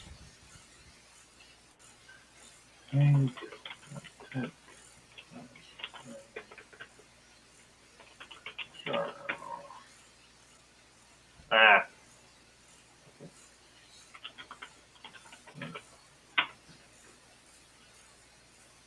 Oh, goodness. Maybe I should rebrand the next ISO to Hank Jaro though, because Hanjaro is easier to say, but people think it's Hentai Jaro. It's not a porn distro, people. It's a normal, family-friendly distro. I don't know why they're thinking that. I don't know. Like, dude. it's the letters of my name. It's not hentai. Of course not. If you expect that from this edition, you're gonna be heavily disappointed. Yeah, And no, I'm not gonna include Easter eggs for that crowd either. That's not how I roll. No, that's like a total rickroll, if not worse. Yeah.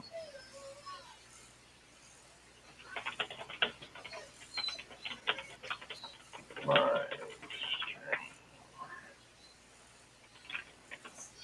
One day for English Bob, I should kind of make a distro for him, which is going to be ChabOS, and it's going to be exactly like Peppermint. It's gonna be a Peppermint ISO with a different wallpaper, because that's the only thing he will like.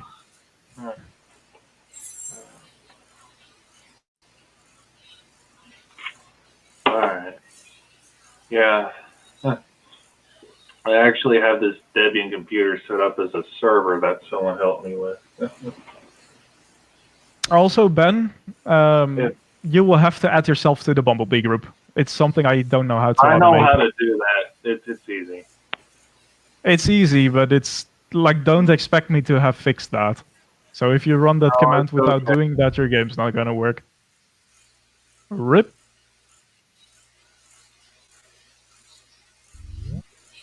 Is on. I completely screwed that up. I know I have to add myself to the Bumblebee group. I got it. I accidentally clicked out of the stream and went to the YouTube URL by mistake. Yeah, I noticed. I was alone there for a second. But I did prepare for the awkward silences because I have this weapon.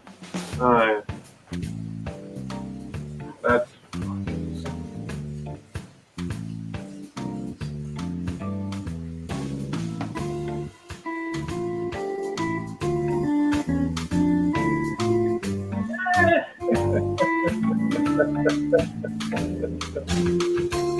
Is it working? I think that's actually good. The music or the ISO? The music. It's the I'm still official downloading asterisk that, hold so. music for phone, open source phone system. Yeah, It's the music I use when Ricky goes away. I'm back. He's back. Yeah. Oh my god. Ben is going to try out Hanjaro, Ricky, because it might solve a problem that he has, because he was trying to run a laggy game on Intel graphics and he didn't have proper Vulkan installed. Oh, Yeah. okay. Yeah, that's what happened with my. Meanwhile, remember that exciting new distro news for Knoppix? It's downloaded. Mhm. Oh, nice. Yeah.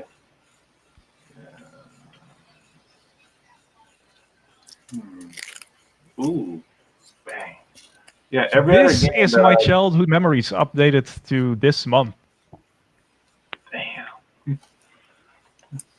I've never seen And this one thing exist. currently ships with LXD, KDE, and GNOME on one live disk. Holy smokes.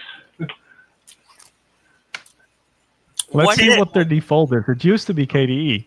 What is Knoppix? It's the original Linux live disk when no distribution had a live disk. Damn. When We're I was a going kid, back a long way. yeah, when I was a little kid and PC conventions were still a thing, Yeah. back then the Linux crowd of the Linux user groups would hand out discs to people for like $1 or $2 to get you to try Linux on your computer, and they would always hand out Knoppix. Because Knoppix was just, if it doesn't work, oh well, it's not gonna break your system because it's just a live disk. I eventually, as a kid, figured out how to install it. So I was actually running this as my main Linux distro.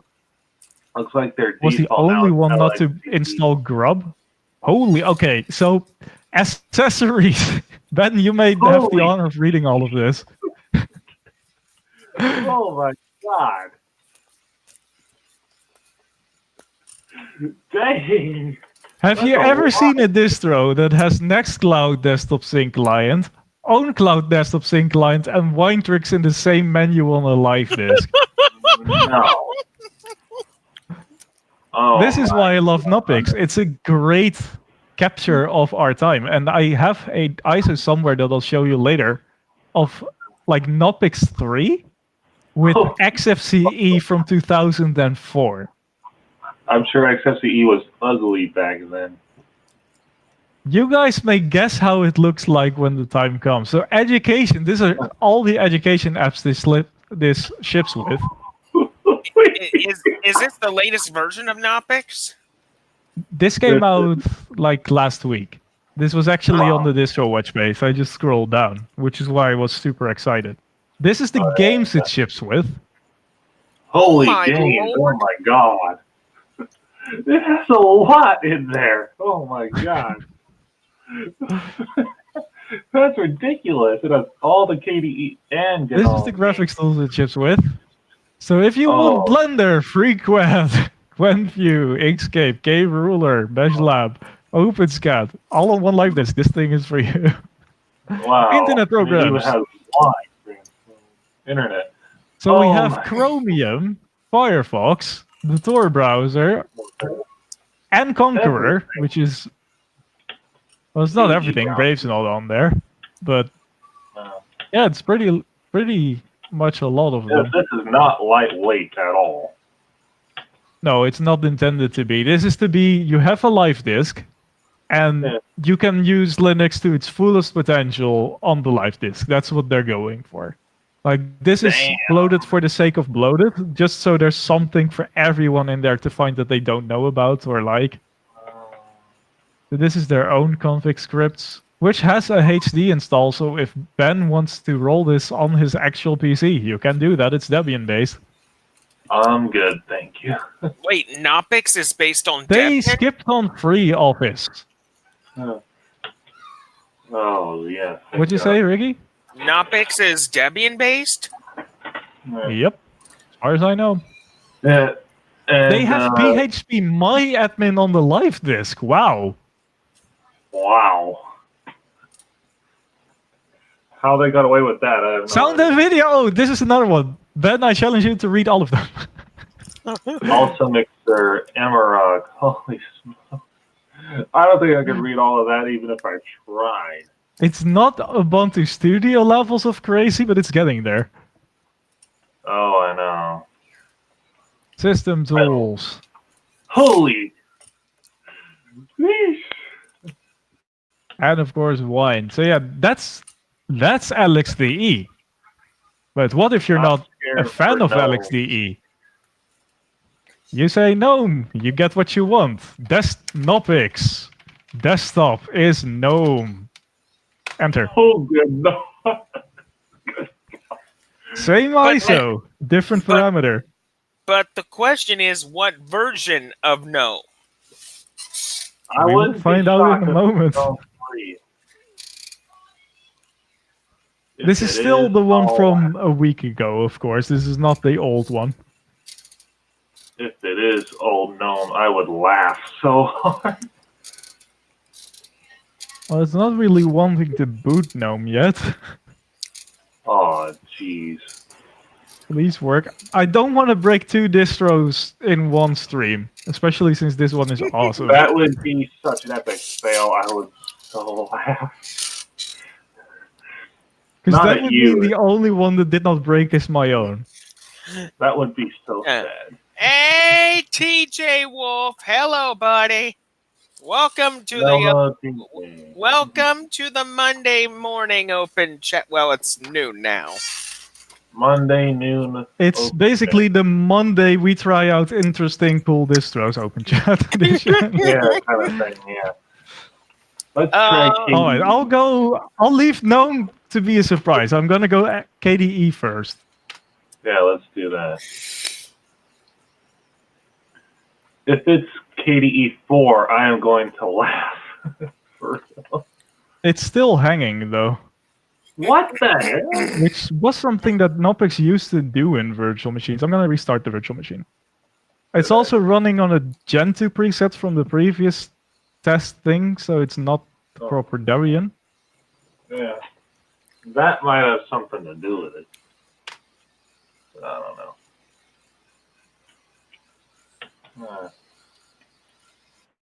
Huh. Oh, man. I guess we can just leave it running and see if something happens eventually. Hi, TJ. Well, if it ever decides to work. The weird thing is this one booted instantly. Yeah.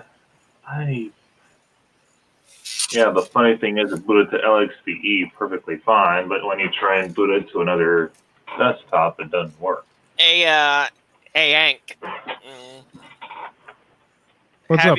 have you ever been to a site called WinWorld? No. WinWorld. WinWorld is pretty much a museum of old computer software. Oh wait, yes. Now that you mention it, I did download old beta versions of Windows from there before. Here's the thing.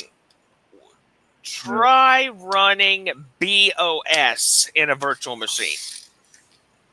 BOS. Try that. Can I just cheat and use Haiku?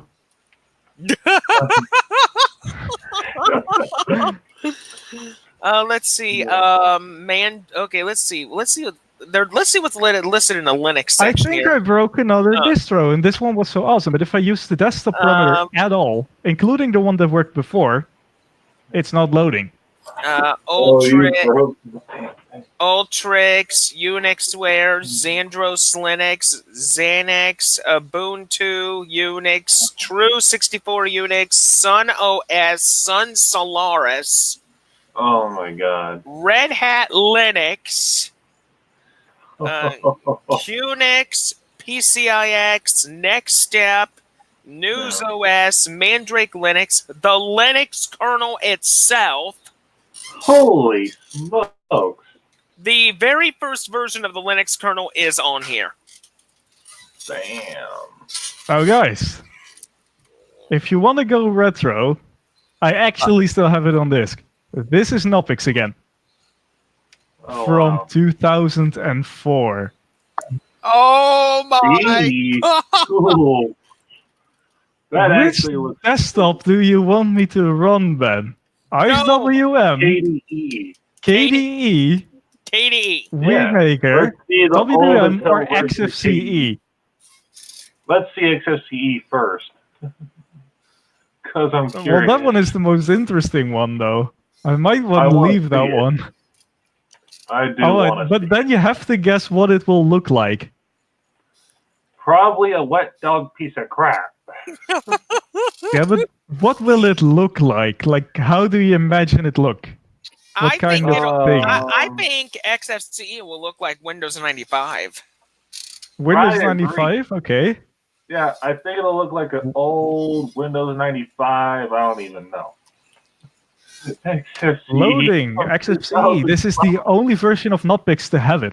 Anything later, I didn't find XFCE on the disk. Oh, God.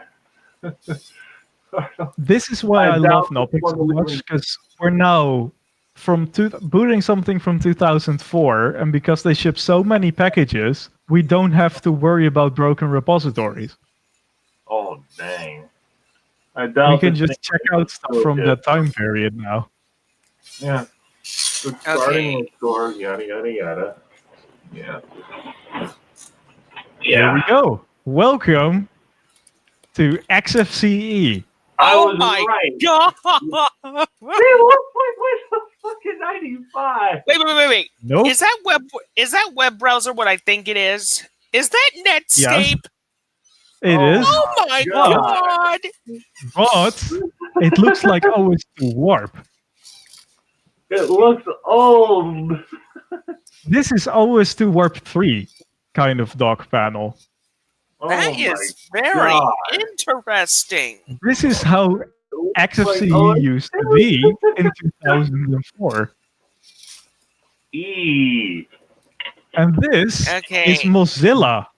They have the Netscape icon in the menu. It says Netscape, but it's actually Mozilla. The original God. Mozilla browser. Wow. I'll admit Which for was based on Netscape. I'll admit for 2004 it looks pretty modern. Yeah.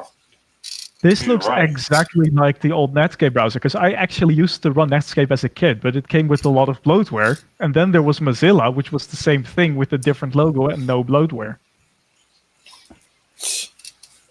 And now I do know that Specifically, now I do Mozilla 1.6. and I do know that Netscape Navigator was released for Linux. Yeah. Well, Mozilla was quickly taken over, I think. Like, Yeah. this is pretty much as Netscape Navigator as Mozilla has ever been. It's not even called Firefox yet. And look at this. It's based on Debian 1.6. Oh my God!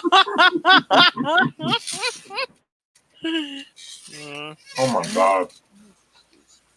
Man. Or it's Mozilla 1.6 with Debian in front of it, which is also possible. Okay. Wow. Okay. Since this is based on Debian, open up the terminal. Let's see. Terminal. I assume that's Link's console. Nope, that's not that. Let's see if I can. XFterm. There we go. X term. Oh my God. It's kernel That- 2.4. Oh my God. Okay. Okay. Let's install something. Sudo apt install.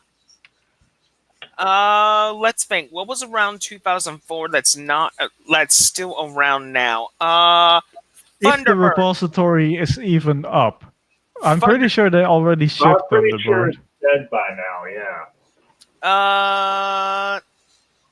Their repository must be like. They so- don't ship Thunderbird, I think. apt is not found. Of course, because it's apt-get. Yeah. Oh, Sudo is not working either. what the?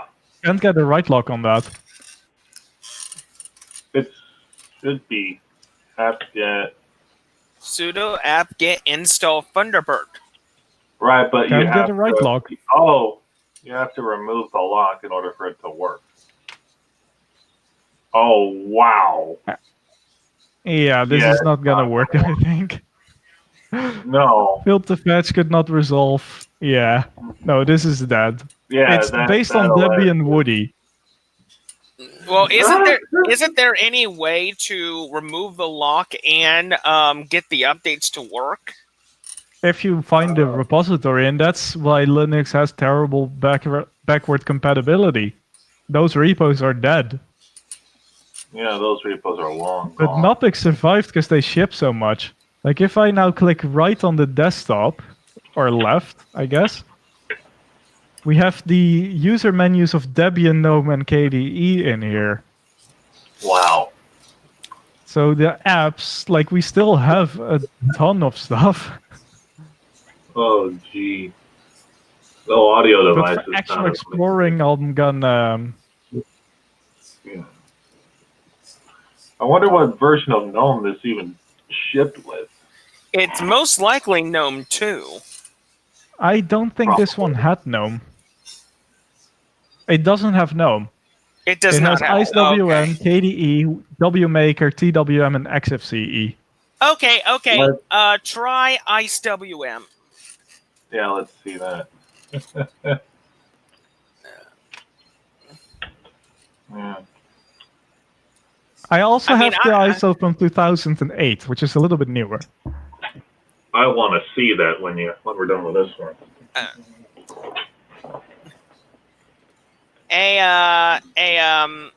Hey Hank. What's up? I'm going to send you a link on Discord if you don't mind. Ooh, Do I have Discord installed here? I hope so. Seem to have it installed. Because I have something that you're gonna like. Let's see it. This, by the way, is IceWM from 2004. From way Now, I'm back not in familiar the with it. day. Let me. Okay. How much is this different from the current one? Okay, I just sent you I'm the. not sure. I just sent you the link. Oh, the Wow. original. Yep, I'll download that to take a look at it. I'm pretty sure it doesn't have a live disk though, because that's the thing. Knoppix in 2004 had a live disk. Ubuntu didn't. When did the Ubuntu first have a live disk? I'm guessing around 2008. I don't know.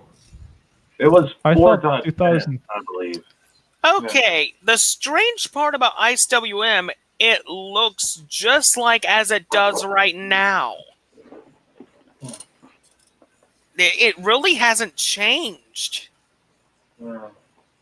There is no change. It's the same. Is it? Yeah. It's just a basic Windows-like setup. There's no change. Wow. I Does mean, it yes. not look more modern now or something? Because looks IceWM is a lot more modern. They've Yeah. made a lot of enhancements to it. Yeah. Oh wait, we have themes. Windows 95. There we go. Ooh. Okay, Nice that theme. looks a little nice. Okay, there's the workspace switcher. Now I'm guessing back in this time period, I'm guessing this is when Linux was experimenting with workspace switchers. I would think. Ow. Yeah. Well, that's about that. I'm not sure. I don't think we're gonna hang out in IceWM for too long. No, there. Yeah, no. Okay, there is. Yeah. Gonna boot into the main desktop. This is the one that they default with, which used to be KDE. So we're probably gonna see KDE from 2004. E. I'm guessing KDE 3. Probably. I'm not sure. Pretty It's sure either- KDE 3 is in the 2008 one. Okay, then this must be KDE 2. Probably. Might be too. Yeah. Knoppix 2008 is the one that I remember fondly from my childhood. This one I don't remember at all, basically. Yeah. This is making me The feel all old nostalgic. KDE splash screen. Hello. Topic. What the frickin' hell is that? It's KDE. Is this how you remember it, man? No, I don't remember running Linux back then, but it was It's KDE 3. 3.2. Katie, Yeah. yep, I wasn't around playing with Linux back then, Hank. KDE 3, Right. which is now what the Trinity desktop environment is based off of. Yep. Damn. So this is basically... How close is this to Trinity? Pretty They don't close. just like it. Okay, Now, okay. this is the games that they ship for KDE. We have Falcon's Eye. And it's running pretty damn smooth.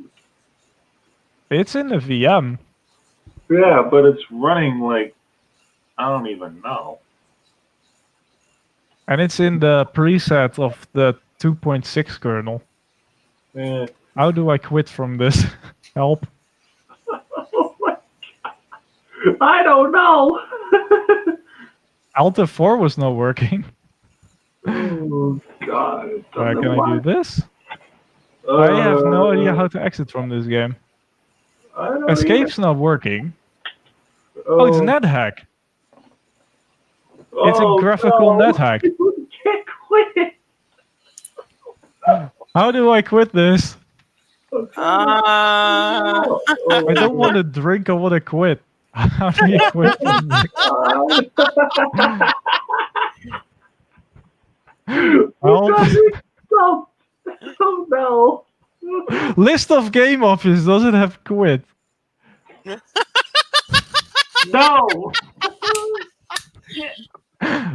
Oh no. Ben, save me from this. It's the new Vim all over again. It's Vim in game form. How do I quit from Oh this? no. it's This is wait. not Nano. is This it- is Vim. Is it using the same keys as Vim? Oh no. I don't think so.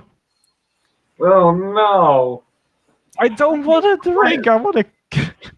Wait. Try the Q key. Yeah, I tried. That's the drink key, Oh no. Oh dang. which indicates that the We person shouldn't have making this started was drunk. But that is fine. Oh Lord. We should not have started this game. Oh shit. I should not have started this up, should I? No. Okay. Yeah, it's Unix NetHack. What is that? That's a lizard. Oh god. Specify what? How do I quit, please? I don't have any information on those things. I feel so sad for you. But this is like a very interesting point and click game. I'm guessing you gotta click on the lizard. Wait. Okay. Wait. Wait. There's a whole bunch of there was a whole bunch of keyboard commands. Well, I killed the lizard. Okay, you killed it. Oh dang. Now what? I don't know. Mm, You know what? What we should do? We should figure out the name of this, right? And the next time a Linux guy is testing out games in the repository, we all recommend this and then laugh at him for not being able to quit the game. I don't even know what this game is called. Here's the problem. In my normal KDE 5 experience, I have a Xkill thing. I Yeah. have a task manager. This does I not. don't have those shortcuts in the 2004 KDE version. It's not there. No, it's not. I can't, like, Control Alt Delete is not working either. Oh my god. okay, then in that yeah. All right, let's cheat. Yeah, let's just cheat What out is of it. the task called? Falcon's Eye. So if you want to prank your Linux friends, tell them to play that. They'll never get out of it. Oh my god. My dad would be ripping his hair out with that. Okay, I killed it from the command line. How do I get back to my... Oh What? no, it didn't work. Oh shit. The great Hank has lost his gourd. It's still running. How do I kill this thing? It's using that 100% CPU as well. Oh, shoot. Oh my gosh. Then you're the command line Gen 2 wizard. I was thinking about How it. do I kill this? Type in P-kill Falcon's Eye, maybe? P-kill. Alright. P-kill 761. Try that. It's It's still running. Oh, shit. I don't... It's the That's great. immortal game, everyone. Try 762, maybe. P-kill 762. P-kill 762. Kill all help. Okay, that did nothing. Okay. Alright. Okay. Kill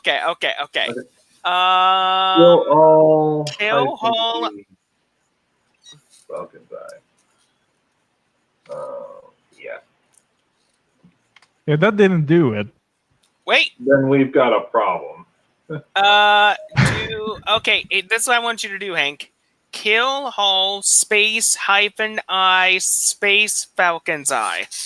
Yeah, try that. That's what I was thinking. Kill Falcon's Eye. Yes. Yeah. Yes. Yeah. There's Ricky to the right. Nope. No! Oh my god! I think we broke it under this round. I think we did! Like I said, I managed to break things that are not supposed to be broken. Oh my god! How do I get back to the... Nope, Oh it's still my running. It's still working as well. Oh god, you fucking KDE 3. Does not compute. Does not But compute. it's not even KDE's fault. It's not even working from the command line now. It's the distro, yeah, then. Maybe we have to redo Alright, sudo kill all Falcon's Eye. Maybe that's it, because this is running at... Wait. It's running as root. Maybe that's the problem. So... Oh, shit. You know, I never thought of it because if I'm correct, back between 2004 and 2000, sudo was not yet invented, wasn't it? No. No. Not certain. No, I Okay, don't think it was. I believe you have to. Alright, do I this. hard reset the operating system. We found the immortal game, everyone. The immortal game. Oh, Now- no. This is Now- quite the open chat, isn't it? Yes, it is. This is funny. Seeing Hank live fail. Oh, this is so funny. Keep in mind, it just took 3 guys to kill 1 game. All of them are reasonably experienced Linux users, and the only thing that worked was the reset button. I know. Okay, what's this? Linux tag ticket? I've Oh, never okay, seen okay. that in my life. Since we apparently do have internet, okay. Since this is Conqueror, Google.com. Let's just see if that even works. Google.com. Google typically works. Do we want Hey! to accept Now. cookies? Just, you know what? For this live stream, just there you go. Yeah. It Oh. looks like Google from Internet Explorer 6 era, but it works.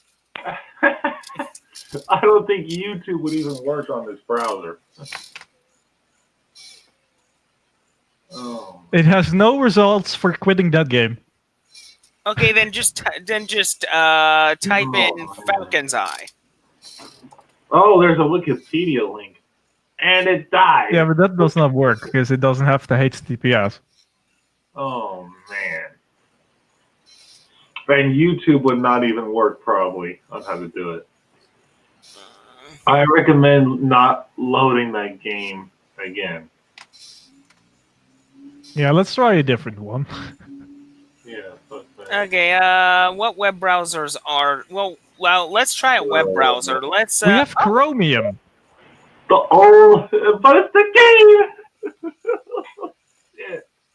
and it's running into Windows. Thank God. And this thing has quit on the menu, which is also helpful. Thank God. This does not play well in In the VM. the VM that has no guest editions because those didn't exist yet, and VirtualBox didn't exist And it either. almost killed you. Oh, great. And it's mouse And- controlled, which means Yep. Quit. Well, Yeah, that's running with wet dog crap. the thing is, Chromium BSU is a lot more polished now. Yeah, it is. Uh, Oh, great, another game that I won't have a serious thing with quitting games in this, though. I'll just leave that running. We have let's try- Galaga. Galaga. Oh. What? Oh my God. But this one is actually reasonably fast. Yeah, reasonably. It's 100% mouse controlled. Wait. Galaga put out their source code? I don't know, Long it's X time ago. Galaga. Probably a clone. It looks like a clone. It is not the original one. No, it's not Battlestar Galactica. Hell no. Yep. think like- Uh-huh. Oh no. That's what we're thinking of. How do I quit the game, guys? Oh, Q to quit. Yes, please. Q to quit. Q. I'll try that. Yeah, that would be nice if it worked. There it goes. But at least the cross button worked. So, Okay. what have we okay. learned? 2004 Linux games do not want you to close them. Okay. Okay. Let's get into some serious stuff here. Go into the office area. Office area. Open Open office. office. Fire that thing up. Let's see how Open Office looks. 1.1.1. Oh, dang. Very much like Office 2003. This looks very Microsoft Office-like. Oh, yeah. You're not joking. Okay, that doesn't look too bad. It looks really good for 2004. This looks does. exactly like Yeah. the Windows thing. It Well, looks. not exactly, but it looks very close. It looks Yeah. very simple to use. Yeah. It's almost like they forked Microsoft Office into their own product. Okay. Let's try. Hold on. Calc is the most interesting one Yeah, usually. Calc. Yeah. It looks like Excel. It does, which is a good thing. Yeah. The stuff today. Back then, Microsoft had no ribbons yet. Yeah. The thing is, I mean, I don't really mind that ribbon interface that much. Open Office. What's in the internet area? Oh, wow. We have the Let's go, NX server and client for remote X server sharing. I remember doing that back in the day on Optics. Hey, Hank, try XChat. XChat IRC. Ooh, dang, that's old. It XChat. works though. Yeah. I may Here's have the just leaked my Optics, IP address, but it worked. Yeah. I don't see an IP address anywhere. I didn't I- either. It was very quick. I hope that was a spoofed host name. Install Okay. software. While running from C. Okay, what software is available? I It's- doubt anything. apt-get. apt-get. So we can install apt-get. What the frick? Wait. Okay. Crack Attack, Racket. the famous puzzle game. The FProt Wow. virus scanner. Macromedia. Adobe didn't buy it yet. Macromedia Flash 6. Oh God. K-Babel. GKrel M. K-Babel. Microsoft Fonts. NVIDIA. NVIDIA graphics drivers were a thing. NVIDIA Next. NVIDIA network card drivers, can you imagine? Having proprietary blobs for your network card driver. This is old. Oh my God. Oh my God. Oh dang. An ICQ client. Oh God. TuxCard. TuxCard was a thing, and TuxRacer was a thing. Okay. Wow. Let's try apt-get. It doesn't work Yeah, all the repos are down. except for one. Oh, TuxCard God. not found, unfortunately. Of course, because the IRC repos are so old.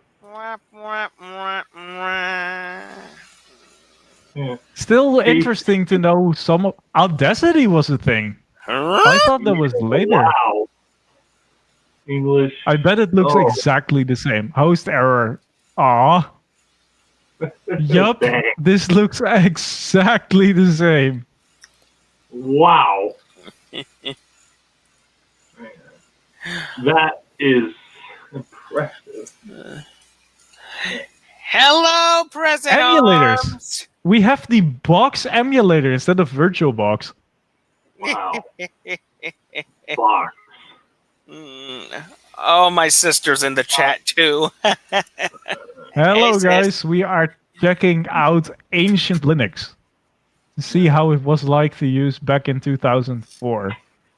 Wow. Oh, we have something Potato for you, guy. Ricky. What is it? Potato guy. Potato guy. Interesting.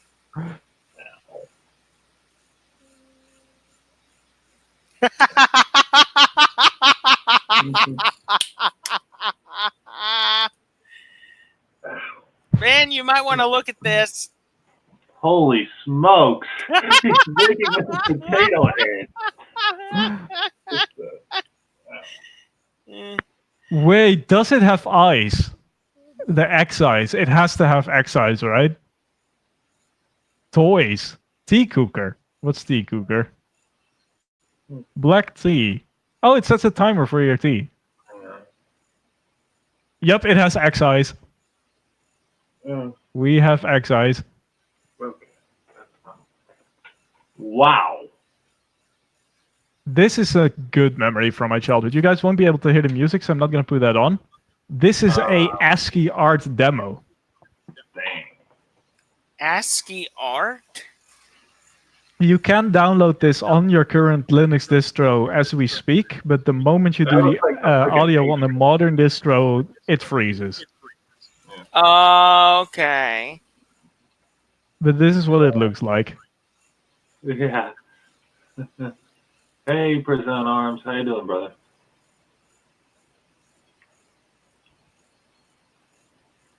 I have to say, in my opinion, the most beautiful version of KDE was KDE 4. Nah, that's the one I don't like. I like 5. 4 always was bloated to me. Yeah. And I didn't like the look that much. Yeah. I mean, once you customized it, I thought it was pretty good. But it didn't have Yeah, anything. but 5 looks nice out of the box. Okay. Present Okay. Arms. Imagine you using a computer that you magically found that runs Linux from 2004. What would you try and open? Okay, let's try Let's Game. see The the no. AIM AOL Instant Messenger network with support for AIM and ICQ, Gadu Gadu, Groupwise, IRC, so this thing is actually somewhat useful, Jabber, MSN, Napster, and Yahoo. Yahoo. Napster, the one torrent network that's dead. Well, the thing is, well, IRC will work and Jabber will work. Anything else is probably broken. here, I have a question. What is Jabber exactly? Jabber is the protocol that used to power Google Talk.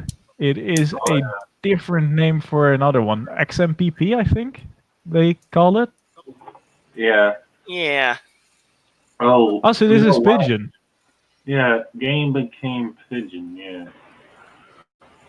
That's an old version of AIM. We have GIMP, GIMP version 2. 2 versions. Oh. One version. Wow. Whoa, dang. That is too simplified.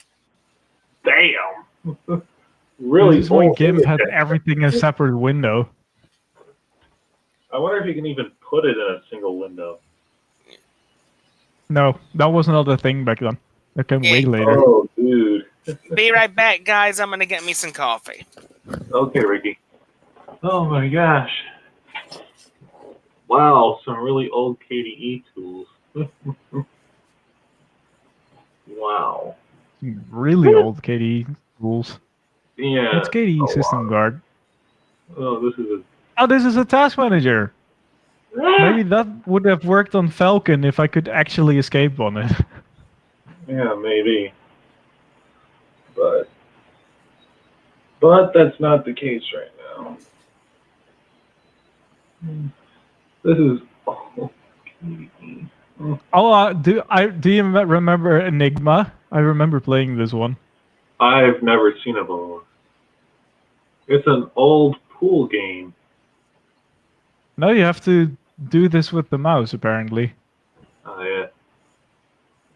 Not sure how it worked, though. Yeah. And my SWOTOR wife is playing Skyrim. Yay. The one game that I could never finish. Alright, I think it's time to grab the time machine and go to something more modern. Yeah, I think we should. Let's try Knoppix from 2008. Oh, this is 2004. I know that one did not boot. I could not get any of those from that era to work. Yeah. So now we're jumping 4 years ahead. This is Linux from 2008. I wonder what desktops it has. Ooh, It let's ships see with the GNOME. IceWM, KDE, GNOME, Fluxbox, Window Maker, and TWM. I want to see GNOME. Knoppix, desktop, equals. This GNOME will actually boot, unlike the most modern one. Yeah. GNOME 3. Oh, God. GNOME 3 in a virtual machine of Knoppix. Yeah, right. It's kernel 2.6.24.4. So we didn't hit 3 yet. It's 4 years No. later. Yeah. 4 years in the future. Oh, man. GNOME 3. Ooh. And we're going back to GNOME 2, baby. Probably. Yeah. I don't think they had GNOME 3 back in 2008. Boy. I don't even know what version of GNOME 2 this is. Is anyone getting XFCE vibes from this? Eee. Yeah. This is GNOME 2. I have suspected This is that. definitely known to. 2.20. 2.22. I never used this version of GNOME before. Well, not I till 2.32. definitely know before 3 was out. Yeah, for sure. Oh, this is a lot of apps in GNOME. Holy game! Education. Yeah, Games. TuxCard. damn. Will it run in the virtual machine? Not very well. Maybe. Indeed, not very well. Yeah, that car is moving slow as hell. And Yep. you crashed. Yeah, this is really hard to play with like half a frame per second. Yeah. Yeah, that's hard to play in a VM with all the software. Yeah. Nikita soft. Oh man. We have ScumVM. Yeah, whatever that is. Frozen Bubble was good. Yeah. This may or may not run. Looks like it's running so far, but let's try the level out. It Ooh. runs very well on my It end. looks a lot like what's known today as God, what is that game? Can't think of it off the top of my head. I used to know this old guitar game from like that they used to play on the keyboard from like way back in 2010.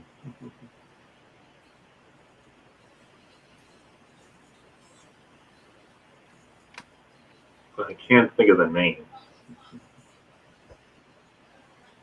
Wow, you got to level 2. Cool. That was cool. Let's see. This one we have Ice Weasel web browser. Which was an open fork of Firefox. Which version do they ship? It's Firefox 2. Yeah. Yeah, and then they had Namoroka, which was removed the branding of Firefox, but it was still Firefox. Google still looks the same though. XP, yeah. Let's see what else they have. They have a lot of stuff in here. Damn. Then they had Conquer. Yeah, but that's why this is so cool. Like, if you want to delve into old Linux and you want to know what it's like, Yeah. Alpix is your best bet. Because it actually has the software, and the software will work. At least in a virtual machine. Welcome back, Percent Arms. Zandarm is probably remembering a lot of this as well. Like, he's totally seems like the guy that's been using Linux for like at least 10 years. Mm-hmm. We have Yeah. Linphone, which is Ring now. Yeah. They have no camera, of course. This was before they had Skype on Linux. I think this is before Skype even existed. Although it may have existed. We have Java 5, Wireshark. I'm back, guys. Oh, is this Debian? No, this is still not. This is Knoppix from 2008. We jumped 4 years into the future. Oh, wow. This is GNOME 2. Yeah, This is GNOME too. Okay. But it looks a lot like XFCE to me on the normal desktop. Yeah. Maybe this is what, so maybe some of the parts of this is where XFCE got its actual form. Somewhat, yeah. Possibly. It's surely what spawned Mate. Yeah.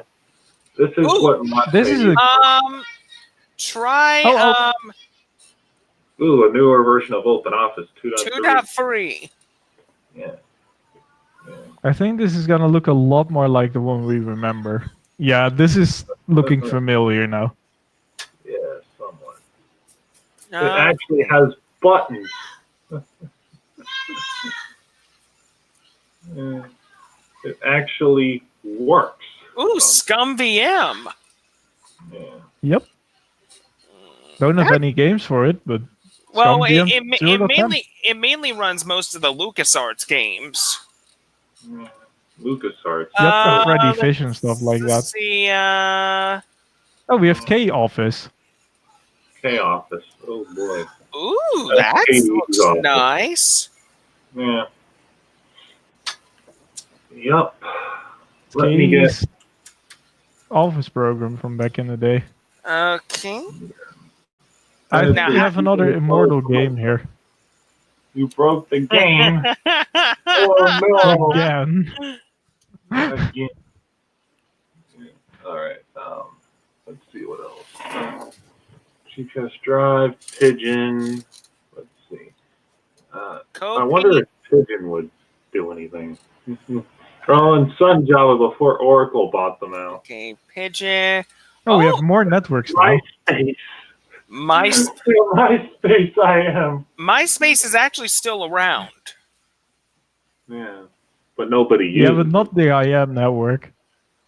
No. Yeah, XMPP is what Jabber was. Okay. That's what you would use to connect to Facebook. What is a QQ? I don't know. QQ still exists. It's a Chinese network. So if you want your information listened into and censored by the Chinese government, QQ is from Tencent. Not It's like gonna their big happen. thing. Yeah. Okay, internet. I believe this is when Google Chrome was starting to be created. We have Epiphany. Oh, goody. Epiphany 2. I don't like this was around Google Chrome, but it's not on the disk. Google Oh. Chrome's daddy is on the disk. We have Conqueror. Oh. Conqueror 3.5.9. Okay, yeah, all cookies. Okay, Still looks the same. okay, let's test out something. Type up in the location area. Let's go to archlinux.org. I don't know if that's going. Nope. HTTPS required. Oh. Okay, okay. YouTube. I doubt that's even gonna load. It's loading, Slowly. It sort of. E. It's a Dutch looks running like page, crap. kind of. It doesn't. It kind of works. Kinda. Kind of. Kind of. Okay, okay. What do we get for the HTML5 test of them? Unsupported browser. Lovely. You have to get the Um, Firefox.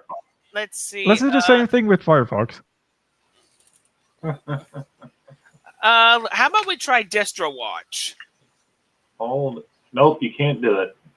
Or you can, but it's not going to work properly. DistroWatch.com. So Conqueror has better compatibility than Firefox, which makes sense since Conqueror was the Chrome one.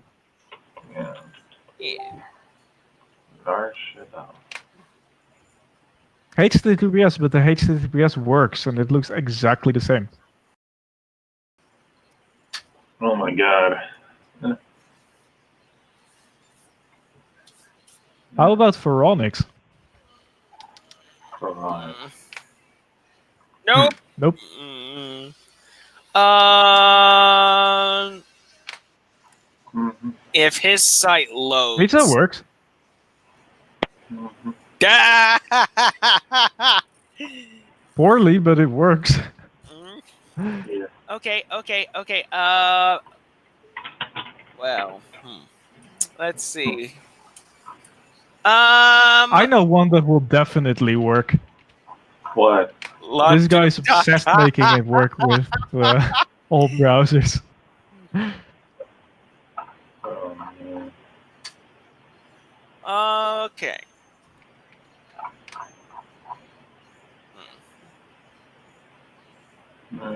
Brian Lone Duke used to work for OpenSUSE? Yeah, he used to be on the board. Wow. DistroTube. I'm pretty sure he used to write for Linux Journal as well. Nice. Well, Linux Journal's now kaput. Yup. Brian Londuk, the Grim Reaper of Linux. Just kidding. Just kidding, dude. I kinda don't We're like just joking. We're just joking. You're a good guy. I Yeah, actually he watch was- his content. I do like what he makes. President Arms says, download my Trinity ISO. You'll have flashbacks. Yeah. Yeah. What do you say, Hank? Do you want to try Trinity? I'm pretty sure I tried it before, but hey, we're on a Linux mocking breaking spree, so I might as well try and break it again. Oh god, that would be funny. Alright. Wasn't it Trinity.pc Linux OS? Yeah. Yeah, 'Cause it's that's on not his loading PC. for me. What? He'd need to give me the link in the chat. Yeah, he should. Yeah. Yeah, we need the link for Trinity, President Arms. Could you put it in the chat, please? Yeah. Alright, Hank, I'm getting out a USB stick. I'm gonna try your distro. Awesome. Let me know how it works. Okay. Meanwhile, let's reboot this into the KDE version. KDE from 2008. 4, here we go. Or is it 3.5? I can't remember. KDE4, the best KDE version ever created. I'm really scared. Present Arms, we need a link to it, because if I go to trinity.pclinuxos.com, it's not loading. Yeah. Yeah, go ahead. Yeah. Okay. So your bet is KDE 4 or KDE 3? I'm pretty sure 2008. it's KDE 4. I'm pretty sure it's 4. Yeah, we think it's 4. I'll be able to tell that it's 4 based on the login screen. Me and Ben know what the KDE 4 login screen looks like. We've seen it. Because I'm running KDE 4 on my Linux from scratch. Yeah, Okay, yeah. this is KDE 4. I think. Hold on. Yep. No. It's KDE 3, I think. It looks like the final version of 3, the one that was going to be used for the Trinity It looks Destiny. very similar to the old one. Yeah, well, it's a little different. Yeah. But not 3.5.9. 359, I thought so. But No, he said 4. Link's not showing Present Arms. Yeah. 3.59, yeah. I could have sworn it would have been 4, but I guess I was wrong. The control center is so different. Like, it's basically just a website at this point. Yeah. They didn't come out with an official control center until 4. Okay, let's see what all we got here in the internet. Okay, there's XChat. There's a whole bunch of... Oh, wow, there's a whole bunch of... Oh, there's Kmail. Wow. Pretty much the same apps except for different days. Okay, it seems you have started Kmail for the first time. Present Arms. I know it's PC Linux OS. Just tell me what to put in front or after it. You don't have to do the entire link. I'll figure it out from there. How do I make him a temporary admin? Hold on. Might be able to click on his name. Not certain. I haven't used YouTube moderation in a long time. Let me see. We have Evolution. This is I exactly the same. I believe it's ad moderator. There. Yeah. Okay, you're a moderator now, so see if you can put that link in there. Holy Remember crap. how I was proud that I put Microsoft Exchange support in my Evolution thing? Yeah. This has it, Wow. including Novell group-wise, of all things. Oh, man. So Linux had Exchange support for far longer than I thought. Weird. It's my PC Linux OS, okay, because I went to PC Linux OS. That's sure.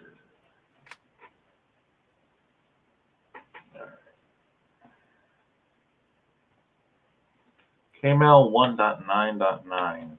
Wow. I'll grab the Big Daddy release to check that one out, because it's the latest one. It's also a little smaller. Oh well. Yeah.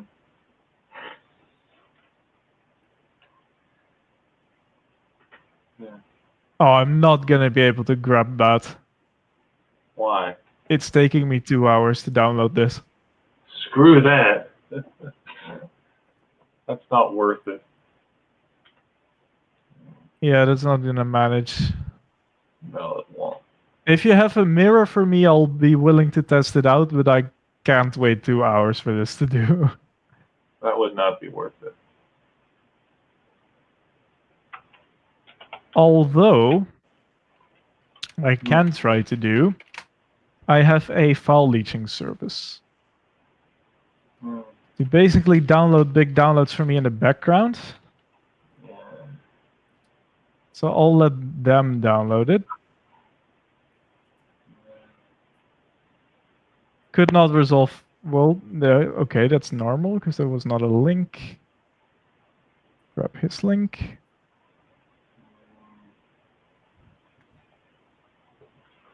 Lol. Open. Right. All right.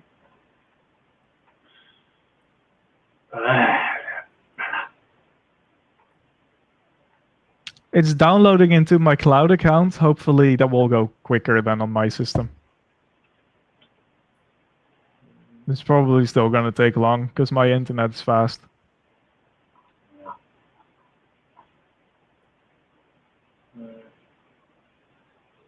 So present arms, you guys have absolute mirror improvements to do. That's not a good repository housed mirror at all. What were you guys talking about? Sorry, I had a family member was talking to me. We were basically criticizing present arms for having slow mirrors Oh.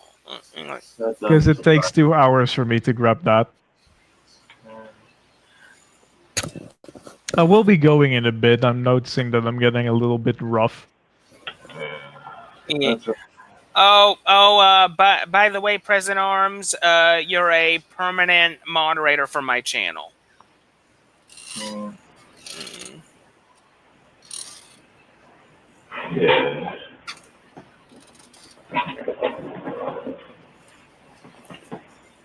I start college tomorrow, you guys, my second semester. Oh, nice. Oh, by the way, guys, I'm going to be ending the stream at 1:30 my time. Okay, that's fine. Yeah, How long is it from now? 30 minutes. Ah, okay. I might not stay for the entire 30, but we will see. Yeah. The torrent is a lot better. It's a lot better. Uh-huh. It's about 10 minutes. Okay. Okay, so yeah, K9 Mail looks really nice. Okay, what about the games? Seems they packed this with a whole bunch of them.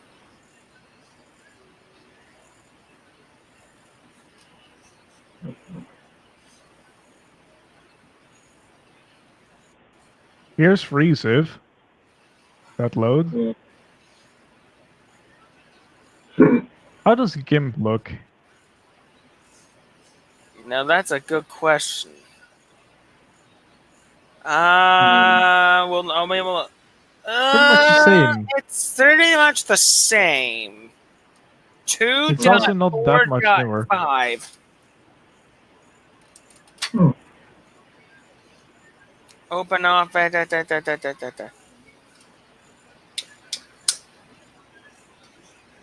What's SM Player a thing?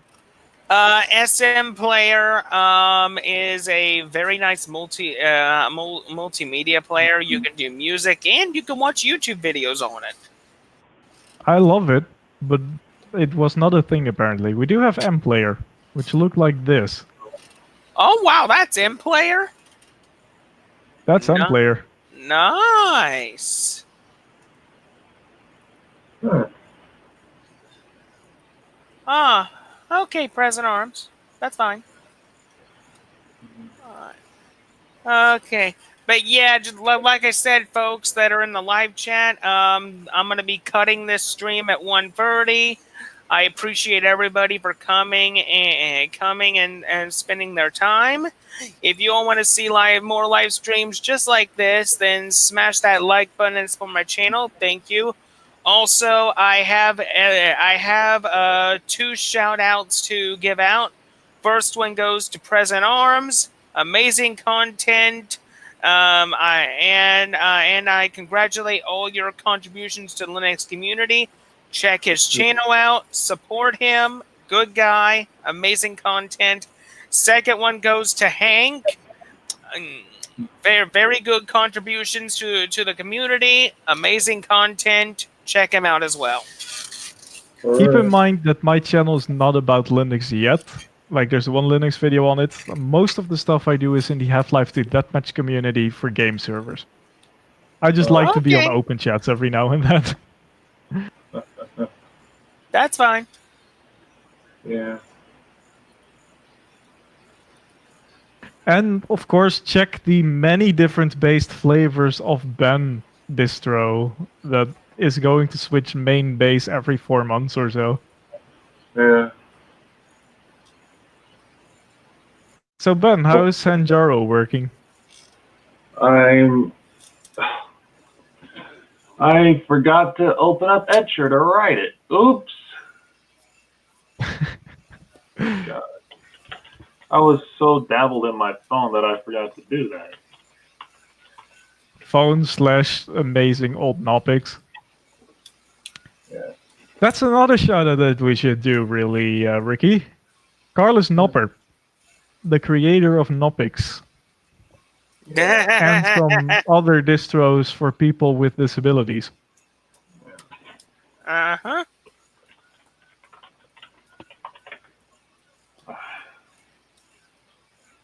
As I type my password wrong to open up Etcher.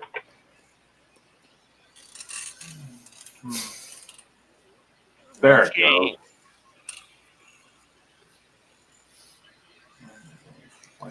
Okay, let's check out Evolution. Wow. Yeah, I tried it. Evolution has exchange support in this one. Okay.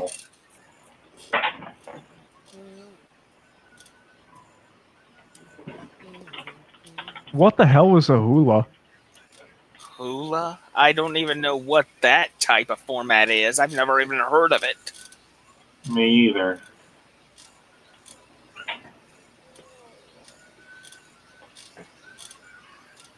Okay. Oh, we have there's more toys this time. Oh. Oh, we have something that just sits on top of your windows. That reminds me of Bonzi Buddy. I have Bonzi Body. Yeah, did you now know that it's marked as malware now? It was back when I downloaded it. Actually, Yeah. no, it wasn't back then. Because I'm not a meme guy. I legitimately had Bonzi Body in 2004 Wow. from a key inside. The reason why Bonzi Buddy stopped is because the people who made it, they violated COPA. Yeah, now every single virtual assistant does the exact same thing, and it's fine. Something happened. Mm-hmm.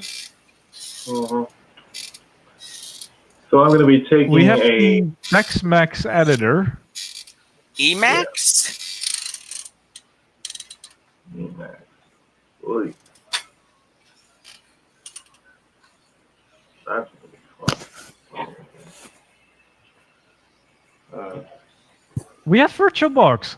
It Virtual. actually has VirtualBox. Well, Okay, what version is it?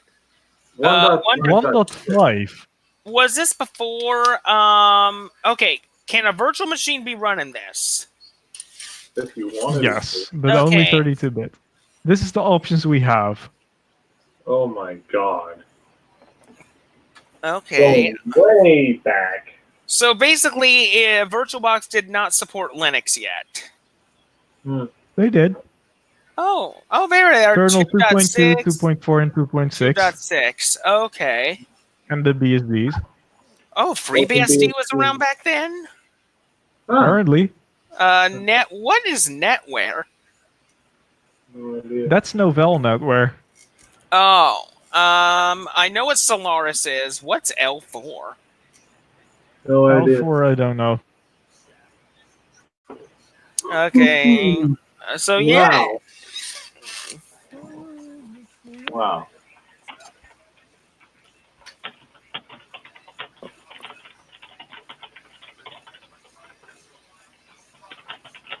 Oh, the kernel module does not load. That's a drag.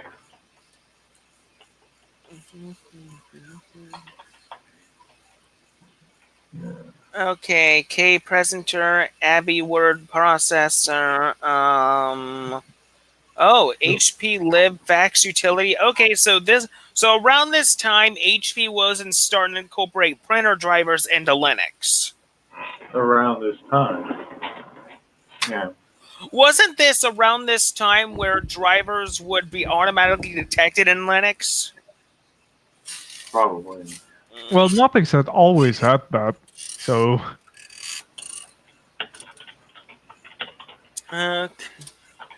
what is this? That's DOS in a box. That's a DOS simulator. DOS in a box. Yeah. Oh, welcome I back, wonder Prisoner. if this eventually became DOSBox. I don't know. Anyway, that's the last thing I'm personally gonna do on the stream. Okay. I'm gonna kill this VM because I don't think it's gonna run anything modern at this point. Gonna start the other I one don't back up. think it will. When you're starting to get tired, yeah. We probably wore you out trying all these distros. Yep. Well, I still have the burnout to worry about, so I'm limited. But I'm going to spin up the other one. Yeah. oh, nice. Present Arms is distro.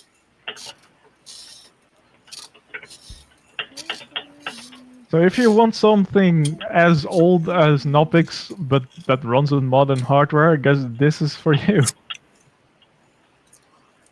Dear gracious, man. Trinity. This will be interesting. A modern version of KDE 3.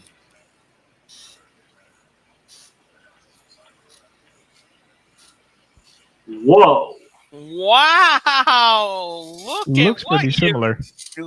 Look at what you did, Present Arms. Nice. It looks very similar to Knoppix from Okay, let's 2008. see. And it has Brave. It actually has my favorite browser on it. Not bad. And it actually won't break if you run an old version of KDE. Well, it's Trinity. Okay. And Time it shift. actually has modern software on it. Okay. Yeah, but this was made this year, so Yeah, that this is is to be this is expected. the newest.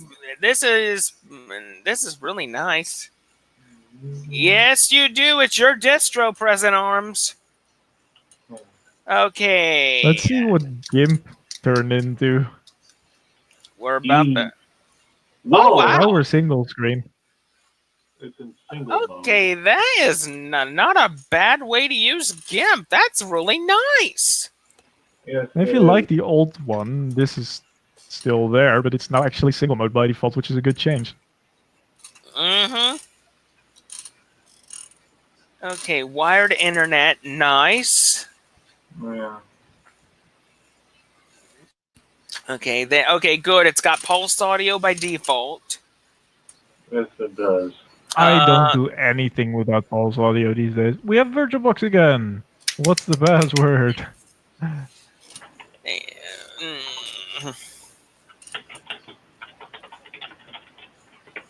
That's the thing when you get an ISO. Oh, oh, it's crashed. Oh. Hey, did that? Remember, Bit- guys, I told you about Bitwarden. This Yep. is Bitwarden, but it's the standalone desktop version. Nice. Personally, I use the browser extension, not the desktop version. But like I said, this is a really good password manager. Yeah. Really good password manager. Yeah. I'm gonna try this one more time Virtual with the box. correct password. I'm just gonna download and install. I'm not gonna do that on a RAM disk. Heavens no. That thing, it was Bitwarden. Yeah. It's my password manager, but you ship it by default as a desktop application.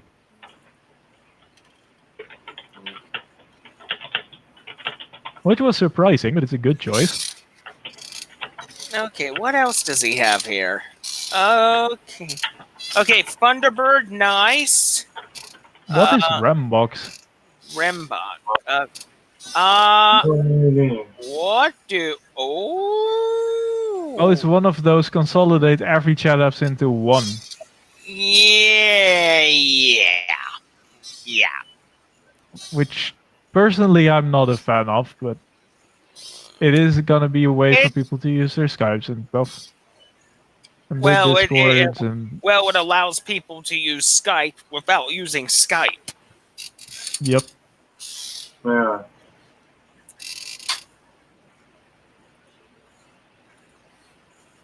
Games-wise, not much of interest. We have the Solitaire, and that's it.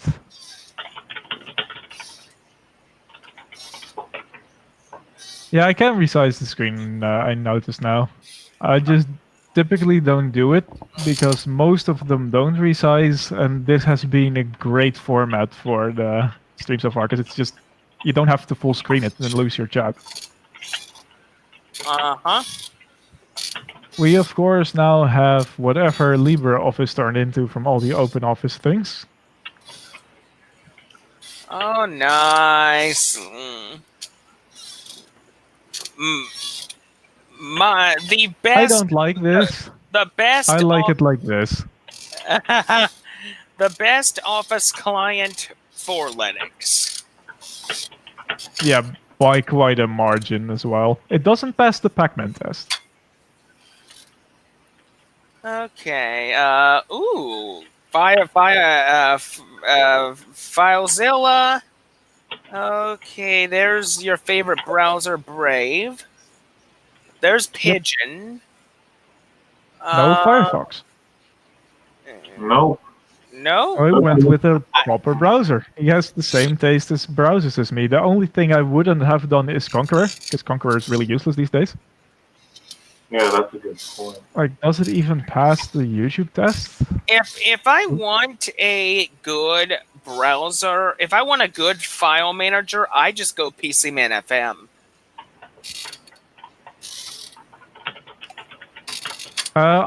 That's why you ship it. It's the file manager. So Trinity still uses Conqueror instead of Dolphin. Then it makes sense to ship it. Okay, that does make sense. I would say because Conqueror is not a good web browser anymore, but it is a reasonable. It's dated, but it is a reasonable file manager. Yeah. Hey, William, how you doing? We're gonna be ending the live stream in about 15 minutes. Oh, this one's also interesting. So Dolphin has a cool feature where you can have an inline terminal. If I do it here, it just opens up the terminal. It's a very rough terminal, though. LS. It does not show me the location I'm in. Yeah. If you type in LS, then enter. Oh.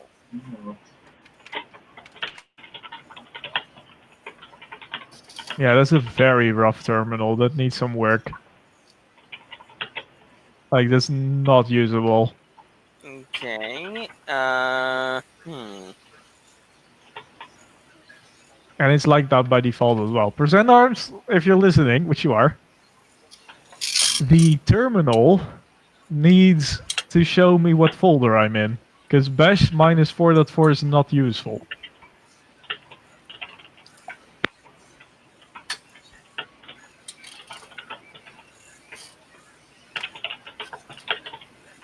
Okay. All right. So, what other goodies are on here? That would be that terminal. Yeah, needs, bash RC is absolutely required. Yeah, exactly. I think he forgot about that. Okay. Does it? Does it though? Yeah, now it does. Yeah. Okay, but that is something that needs to be fixed.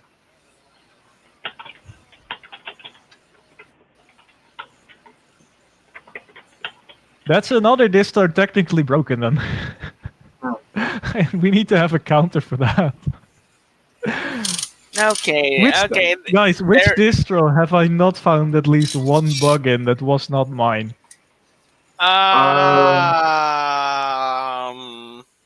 Yeah. Well, the past few. There's one distro you haven't tried, the Gen 2 Live DVD. No, I mean in this stream. Actually, no. The Gen 2 Live DVD, it wasn't Gen 2 itself, it was the red thing. I broke the login screen. Yeah. Or the lock screen. Yeah, you... Oh my gosh.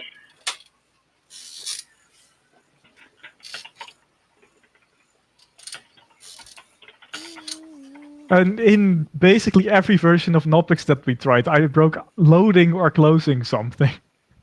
Yeah, you did. The last time they did a Gen 2 update to the live environment was 2016. they have not made one since then. President Arm says, try my open box. That works, just saying. Yeah, I'm not Open- gonna do that this stream though. I'm pretty much at my limit. I'm gonna That is limit of trying stuff. Yeah. Oh, personally, I think I'm ready to wrap things up. I'm gonna close it down now. okay. That's fine. Well, I had fun. Definitely was one of the best open chats ever. That was fun. Yeah. Yeah. Whenever Hank runs, it comes around. We always have fun.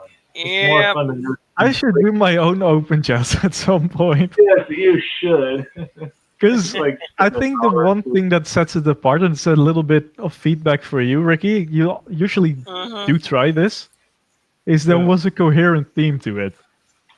Yeah. Like whether it's testing out things from Distro Watch or Yeah. a certain debate or something. Well, Open chats are great, but usually with my open chats, it's I ever have a discussion or a theme. yeah, and that's what sets them apart. Because if an open chat is just everyone chatting, it works most of the time, but it Mhm. can also it doesn't generate this. Although technically in this case it kind of did. Oh, my foot fell asleep. Oh, great. Eh. Anyway, I'm not gonna wait till 1:30. It's 1:20. Alright. It's 1:20 right now. I say it's time for us to wrap things up here. I hope you enjoyed this as much as I did. Thank you everybody for coming. And as always, this is Yu-Gi-Oh! Master 88 saying see you later. All right, Ricky, have a good one. Have a good day, gentlemen. All right, bye. Welcome to